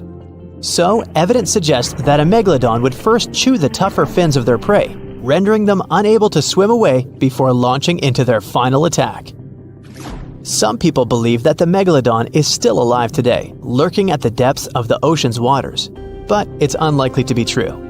Megalodons are a warm water species, which means they would be unable to survive in the cold waters of the deep ocean. Most of the megalodon's potential prey live in shallower waters, meaning there would be very little for the megalodon to eat at deep sea level. Simply put, if there was an animal as big as the megalodon still living today, we would have spotted it by now. It is unlikely that you'll run into a meg though. The sharks, like us, preferred warm coastal waters. Deep ocean living would be too cold for the beasts, and food would be scarce. Their entire bodies would also have to evolve to avoid being squished by the enormous water pressure down there. It's unlikely they're still around, but not impossible. Some good news if you do run into one is that the shark is pretty unlikely to eat you. You are way too small a meal for the megalodon, even if you have a couple of friends with you.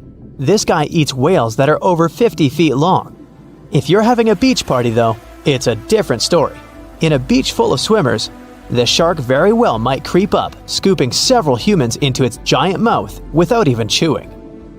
The fearsome name megalodon comes from two Greek words, megas, meaning big, and odont, meaning tooth. Combined, they mean big tooth, and it certainly lives up to its name. Just one of its chompers is the same size as a human head. It had 276 humongous teeth in total, across 5 terrifying rows. In all of history, only a couple of saber-toothed cats and the T-Rex had consistently bigger teeth. Now that's a showdown I'd like to watch. The megalodon vanished millions of years ago, leaving only huge teeth to be found by modern archaeologists. They literally disappeared with very few traces left. Scientists believe that over time, deep sea levels dropped and the ocean's temperature went down rapidly. Over a third of all marine life was wiped out as the oceans cooled and the number of animals at the bottom of the food chain plummeted. This had a catastrophic effect on the hungry predators at the top. Sorry guys. It became way too cold for these sun-loving sharks too, which made it difficult for them to reproduce since they gave birth in warm waters. The megalodon is usually described as a sort of great white shark, but this is just a common myth.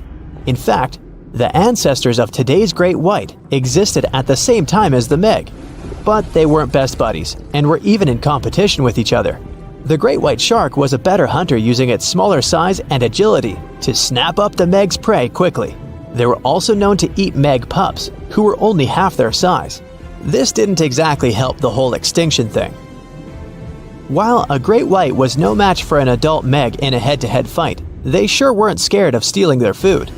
This only left the bigger fish and whales for the meg, but its food supplies began to run out as whales swam to the cooler new seas. The whales adapted to prefer the colder temperatures, leaving our friend the meg behind. The megalodons either starved or were frozen into extinction by the Ice Age. Rather than a great white, the megalodon is more like a modern bull shark. It had a short snout, a flat lower jaw, and huge pectoral fins to support its massive weight and size. As scary as they are, these sharks were actually caring family guys. Several megalodon nursery areas have been discovered in Florida, Maryland, and Panama. They gave birth to their young in shallow water environments. We know this from discovering loads of tiny megalodon teeth found in these areas. I wonder if they had nannies too. South Caribbean Sea, July 21st, 2047. Well, it's finally happened. The research institution you work for got word of a massive shark spotted off the coast of Panama. Local scientists confirmed the impossible. It's a megalodon, and you've been sent with one mission: to study this thing up close and within. Hey, it's also your birthday, but the cake will have to wait. They've already got the specimen ready. With enough tranquilizer to take down 10 elephants, the meg is immobile. But you're on a strict time limit. The sedation will wear off in a half an hour. All right, it's go time. The head researcher slaps you on the back. Good luck down there, and remember, don't get anywhere near that turbine. Oh right, they set that up in front of the shark to keep water flowing through its gills. Without the continuous flow, The Meg wouldn't be able to breathe. Got it! And you jump overboard. You set the timer in your watch for 25 minutes, just to be safe. The shark isn't too far under the surface. 60 feet long, weighing probably 50 tons, it's the size of a train car. She's a big girl, all right. Males wouldn't get much bigger than 40 feet. You swim closer to her, remove one of your gloves, reach out and touch her. Her skin is like sandpaper, covered in tiny teeth-like scales. They curve toward her tail fin and reduce drag as she swims. How is it going down there? Keep it quick. It's all good, Dr. Perez. I'll be done before you know it. You pull out your tablet and open the X-ray app. You hold it in front of you and run it along her body. The screen shows all the detail in her strong muscles. The red tissue needs oxygen and helps her cruise over long distances. Then there's white muscle tissue. It isn't oxygenated and is only used for sudden bursts of speed. You switch the setting to skeletal view. All the cartilage, the same flexible stuff your ears and nose are made of. It keeps the shark lightweight so she can zip through the water without expending too much precious energy. And zip she does, about 16 feet per second, twice as fast as the great white. The weight of her own body would crush her internal organs on land, since sharks have no rib cage. Let's see how old you are. You zoom in on her backbone. It's calcified, just like her jaw, making them both stronger. You do a crosscut of one of the discs in your app. The vertebrae have bands. Just like rings in trees, they tell the shark's age and growth history. You count them. 15. She's about halfway through her life. Her skull is made of a denser cartilage to protect the shark's Y-shaped brain. The snout is spongy and flexible, easily taking blows without breaking. 20 minutes left on the sedation. What's your status? The lead researcher radios in again. Muscular and skeletal analyses are done. Moving on to the sensory organs. Roger that. You swim up to one of her black, beady eyes. A chill goes down your spine. It's as if she's looking right at you, a helpless piece of meat, her next meal. Hey girl, if only you had eyelids to let me know you're definitely knocked out. Behind her eye, you see a tiny hole. Hey, found your ear. Sharks obviously don't have outer ears, but their hearing is still impeccable. This megafish could hear you thrashing in the water from 10 football fields away. It's the low frequencies of irregular splashes that catch her attention.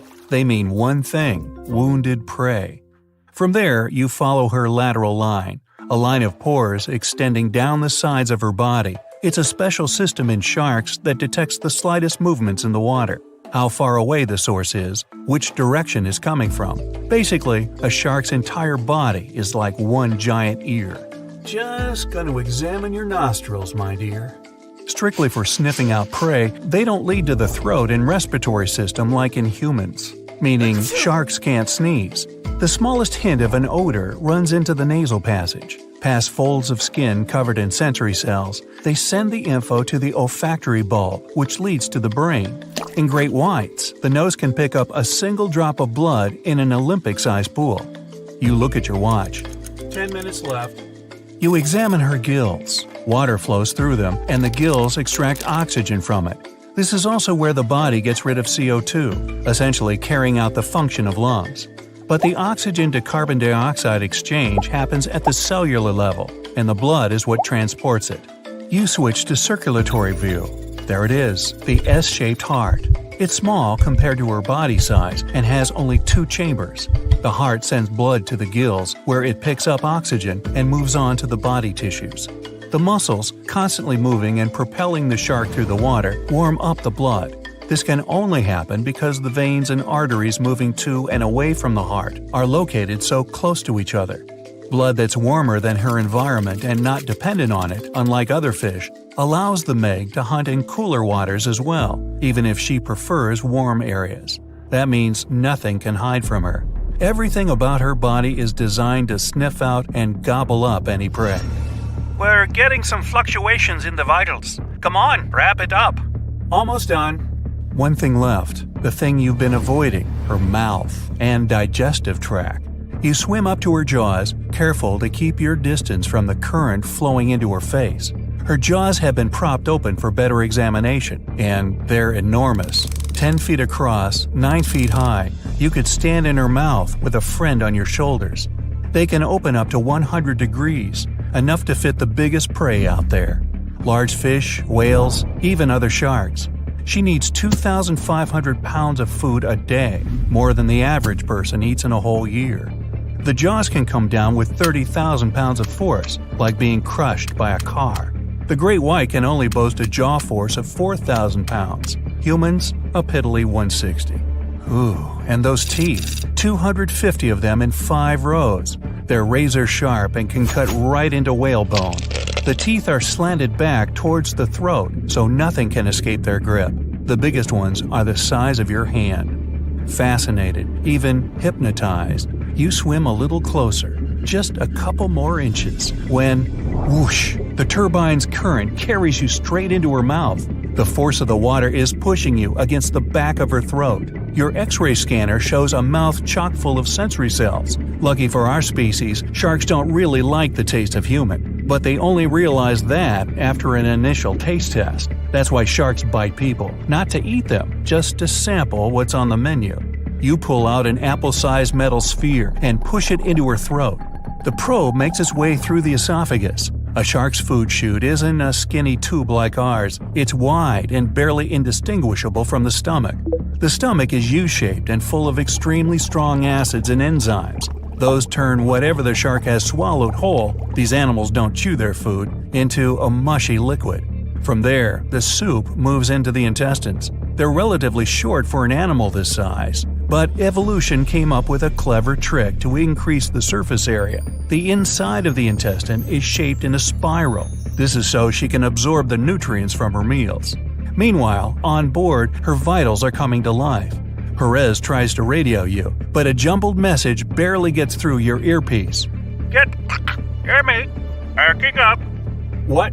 Hello? Do you read me? You look at the timer. 5 minutes. You should be able to swim out against the current, hopefully.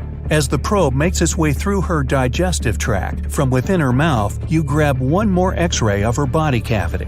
You see the liver. It's massive, takes up 90% of the space in there, and accounts for 25% of her weight. It's full of oils and helps with buoyancy in the water. But then, you see something moving within her. It's a pup. Shark babies are ready to hunt on their own as soon as they're born. This Meg pup must be 7 feet long. But this means she's not the only one. Just then, the turbine shuts off. Your timer starts beeping. Hey, I still technically have 5 minutes. Wrong. The shark starts to move. You swim out of her mouth as fast as you can, and with all your might head back to the boat. She's still a little groggy, but Miss Meggie can swim. She beelines toward you just as you break the surface. The team grabs your hand, pulls you on board, and the boat speeds away. At that moment, the Meg comes leaping out of the water. She follows you for a while, but loses interest soon enough. Whew, that was too close. Happy birthday to me. Hey, time for some cake. The water is bubbling under the fishing boat as if something is coming up out of the water. It gets closer and closer. The water seems to boil. Suddenly, you see giant jaws and glistening teeth. Seconds later, a huge shark jumps out of the water and crushes the boat in one bite. It was the megalodon, the largest fish that ever existed on Earth. Now, we pictured the megalodon as this, an enlarged version of the white shark for a long time. But scientists continue to argue about its appearance. So far, they agree that the image of this giant shark was wrong. Here's the data that scientists are sure of. Size, about 50 feet long. That's as big as a school bus and comparable to the length of a subway car. 8.5 times the height of an average person. Let's compare it to the modern white shark. The megalodon is 3 times bigger, but that's just a rough estimate. We don't have a fully preserved skeleton of the megalodon. That's because it didn't have any bones, but cartilage. Not much of that left in the 3.6 million years since the megalodons went extinct. All that survived were teeth and a few vertebrae. By comparison, dinosaurs went extinct about 66 million years ago. But their solid bones are perfectly preserved, and we have many different examples of their skeletons. Scientists have calculated the size of a megalodon based on its teeth and jaw. Now, this is one tooth. It's about 7 inches long.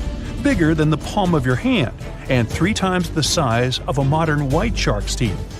The megalodon jaw was 6 feet wide and chalked up 5 rows of teeth, a total of 276 razor-sharp chompers. The other preserved remains are the vertebral column. It consists of 150 vertebrae, each 6 inches wide. They contain much calcium because, well, megalodon love fresh cold milk. Nah, it's because the vertebrae had to withstand the enormous mass of a giant shark. Based on those fossils, scientists created a model and calculated only the approximate size of the megalodon. But it could hardly have been any bigger. It's all about breathing. The bigger the fish, the more oxygen it needs, which means a larger gill area. That's the organ that filters the water and collects oxygen. If the megalodon were any larger, it would have trouble breathing. So, scientists believe that 50 feet is the maximum size of an individual.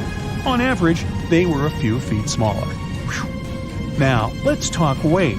On average, one megalodon weighed about 30 to 35 tons. By comparison, a white shark weighs 1 ton, which is 30 times less. Hey, trust me. A school bus is 4 times lighter at 7.5 tons. The weight of a megalodon can be compared to an empty Boeing 737. But the modern blue whale beats the megalodon in size and weight. 98 feet long versus 50, almost twice as long. Blue whale's weight is about 180 tons. That's like 6 megalodons or 6 passenger planes, or like 33 adult elephants. Hey, don't you love the comparisons? Now, about the appearance of the megalodon. Scientists believe it didn't look like a white shark.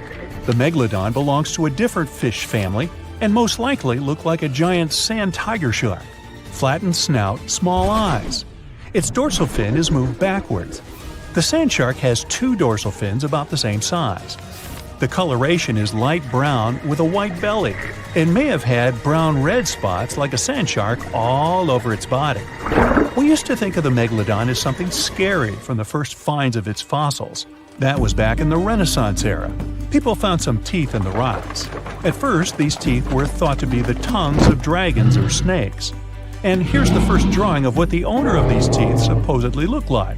A massive snout with a scary nose and a bunch of razor-sharp teeth. We also have the evidence that megalodons were brutal hunters, kings of the food chain. The first combat tool in their arsenal was the battering ram. The megalodon was a slow swimmer, though. It could only accelerate up to 11 miles per hour. In comparison, the modern white shark can reach 35 miles per hour in a dash for its meal. The fastest human swimmer could only go 6 miles per hour. Well, good luck with that. But the megalodon had incredible mass. Though slow, its battering ram had tremendous power. The megalodon would take its prey by surprise. It had only one chance to hit it. If it missed, it would take too long for a second round. The maneuverability of the megalodon was comparable to a large truck. But if the ram was successful, the prey was stunned and couldn't move. At this point, the megalodon aimed at vulnerable spots, like the fins and tail of the prey. Scientists have found many ancient whale remains with megalodon tooth marks. It turned out that the giant shark knew where its prey's vital organs were located and could strike at them. When the prey was immobilized, the megalodon bared its teeth. An adult person could easily fit into its open jaw at full height. And according to various estimates, the bite force of the megalodon was almost 11 tons. Now imagine the weight of 3 SUVs concentrated at the tip of a sharp tooth. That's 9 times the power of the largest white shark bite, and 6 times the power of the modern record holder for biting, the saltwater crocodile.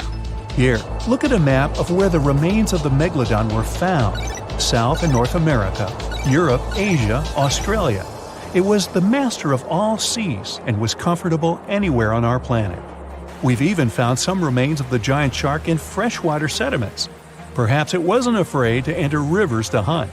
Now, other scientists say that maybe the megalodon wasn't even a predator, all because of its size. It couldn't swim fast. It couldn't even make short dashes like the white shark.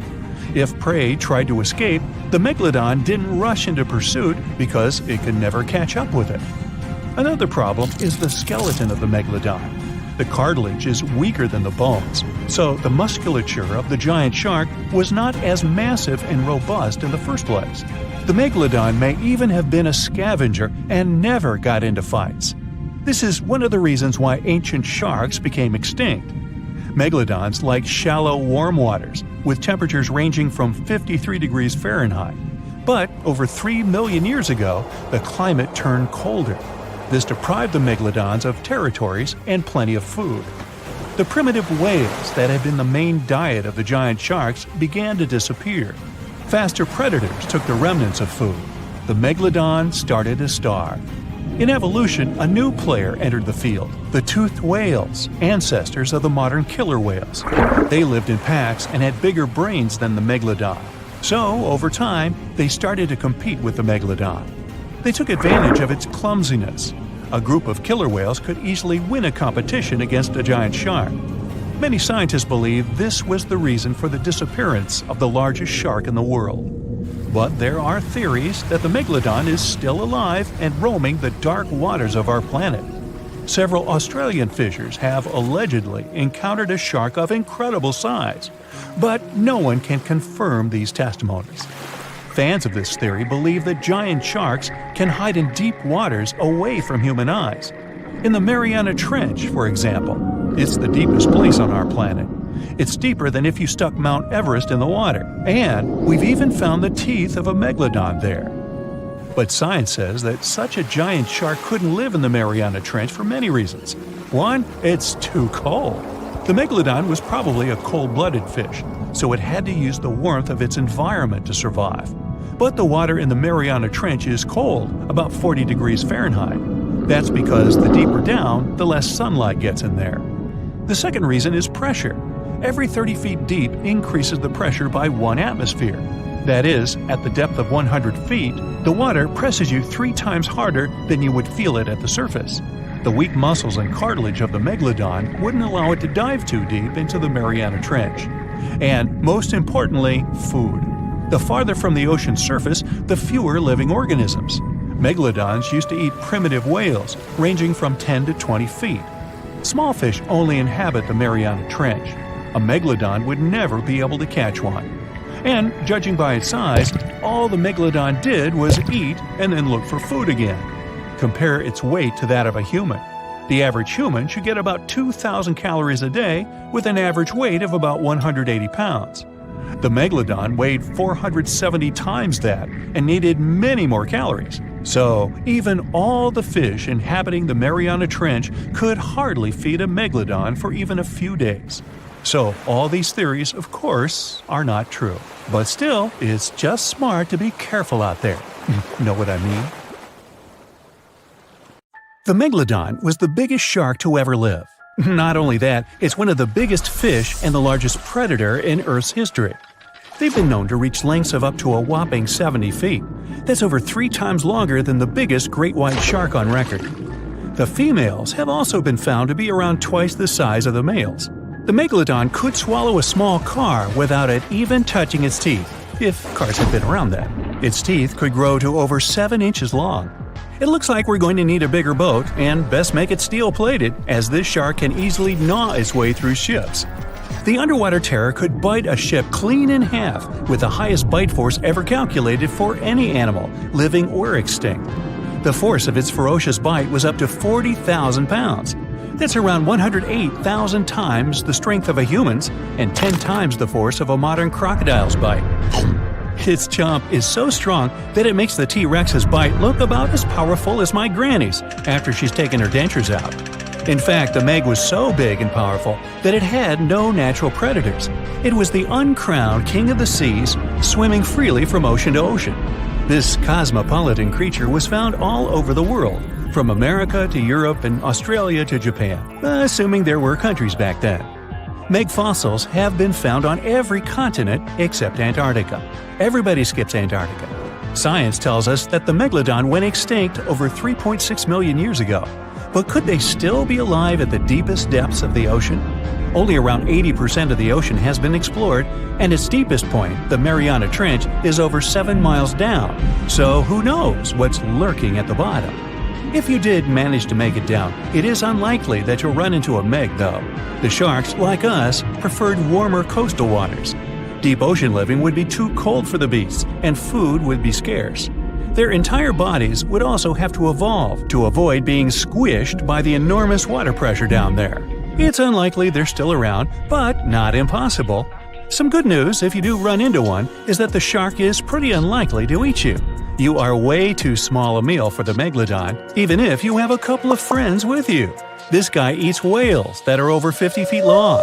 If you're having a beach party, though, it's a different story. In a beach full of swimmers, the shark very well might creep up, scooping several humans into its giant mouth without even chewing. But wait, let's rewind. How does the shark take down a 50-foot whale? It first bites off its fins, making the whale unable to swim away. It then casually munches it down piece by piece. Because of their size, sharks had to consume over a ton of food every single day just to sustain themselves, like me. All that food made the megalodon extremely heavy. They range from anywhere between 50 to over 100 tons. For context, that's around the same as 7 to 16 adult male African elephants. To fit all this food in, their jaws had to open pretty wide. A megalodon's jaw could span 9 by 11 feet wide. That's easily big enough to swallow 2 adult humans side by side. The fearsome name megalodon comes from 2 Greek words, mega meaning big and odont meaning tooth. So combined, they mean what? Big tooth. And it certainly lives up to its name. Just one of its chompers is the same size as a human head. It had 276 humongous teeth in total across 5 terrifying rows. In all of history, only a couple of saber-toothed cats and the T-Rex had consistently bigger teeth. Now that's a showdown I'd like to watch. The megalodon vanished millions of years ago, leaving only huge teeth to be found by modern archaeologists. They literally disappeared with very few traces left. Scientists believe that over time, sea levels dropped and the ocean temperatures went down rapidly. Over a third of all marine life was wiped out as the oceans cooled, and a number of animals at the bottom of the food chain plummeted. This had a catastrophic effect on the hungry predators at the top. Sorry guys. It became way too cold for these sun-loving sharks too, which made it difficult for them to reproduce since they gave birth in warm waters. The megalodon is usually described as a sort of giant great white shark, but this is just a common myth. In fact, the ancestors of today's great white existed at the same time as the meg. But they weren't best buddies, and were even in competition with each other. The great white shark was a better hunter, using its smaller size and agility to snap up the meg's prey quickly. They were also known to eat meg pups, who were only half their size. This didn't help the whole extinction thing. Even infant megalodons were huge, coming in at just under 7 feet. While a great white was no match for an adult meg in a head-to-head fight, they sure weren't scared of stealing their food. This only left the bigger fish and whales for the meg, but its food supplies began to run out as the whales swam to the cooler new seas. The whales adapted to prefer the colder temperatures, leaving our friend the meg behind. The megalodons either starved or were frozen into extinction by the Ice Age.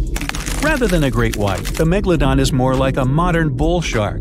It had a short snout, flat lower jaw, and huge pectoral fins to support its massive weight and size. As scary as they are, these sharks were actually caring family guys. Several megalodon nursery areas have been discovered in Florida, Maryland, and Panama. They gave birth to their young in shallow water environments. We know this from discovering loads of tiny megalodon teeth found in these areas. Gee, I wonder if they had nannies too. But how come there are so many megalodon teeth out there for us to analyze? Well, due to their messy, aggressive eating habits, sharks regularly lose their teeth. They lose a set of teeth every 1 to 2 weeks. That's 40,000 teeth in a lifetime. They must rake in a fortune from the tooth fairy. Because of this, their teeth were continuously raining down to the ocean floor. Luckily for us, they're also the hardest part of a shark's skeleton, which is why so many teeth have survived and become fossilized. It's fair to say that the first discoveries of the meg's teeth confused people. Early discoverers thought the meg's teeth were petrified tongues of ancient serpent creatures. They even used to call them tongue stones. It's also a common myth that the megalodon was around at the same time as the dinosaurs, although this would have been pretty cool.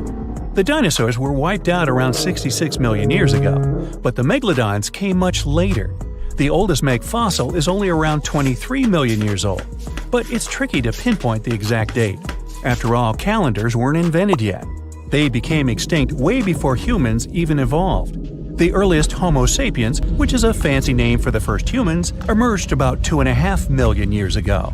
But what if the megalodon shark didn't go extinct? Whale populations have dropped drastically since these guys were last around, so there'd be way fewer whales for them to chomp down on. Whales have also gotten a lot smarter and learned new defensive moves, making them way harder to take down. It's estimated that they ate around 12 tons of food each day. If they were still around and eating that much, they'd be forced to eat smaller fish, and there'd be barely enough big fish for us humans to survive on. The naughty megalodons would also be able to track fishing boats and steal the fish that they worked hard to collect. It's safe to say we'd see a lot less fish in the aisles of your neighborhood supermarket. As our ocean temperatures are heating up again, the sharks would also thrive and reproduce faster than ever. There'd be more and more of these giant eating machines in the water, reducing our fish supply even more. It would also cause massive problems for cargo ships and cruising vessels. Imagine coming into contact with one of these bad boys while you're sunbathing on the deck. Even beachgoers would be hard hit. Megalodons give birth in shallow waters, so many of our favorite beaches would quickly become dangerous shark nursing grounds. Hey, where did that beach volleyball game go? They were playing just a moment ago.